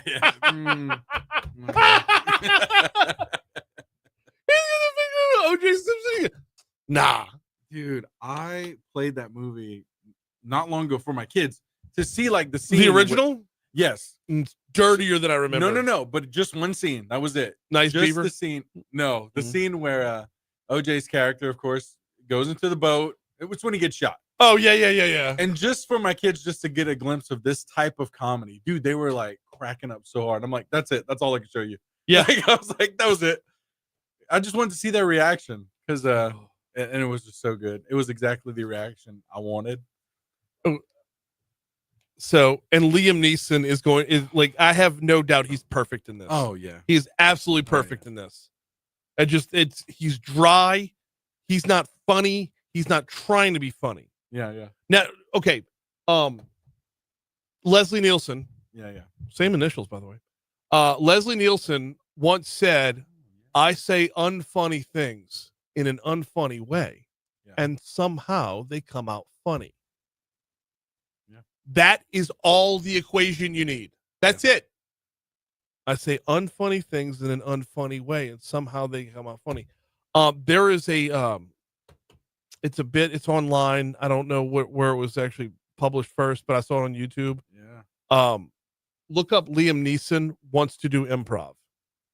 Yeah, there's Warwick Davis and Ricky Gervais. Is that the one? Yes. Okay. Yeah. It is roll over, piss yourself funny. Yeah. So, all right. We got to get out of here. We got a full slate for tomorrow. Franz Borkhardt's going to be on. Lana Venable's going to be on. I'm not remembering who else is on, but I know the calendar's already full. So we'll see you tomorrow.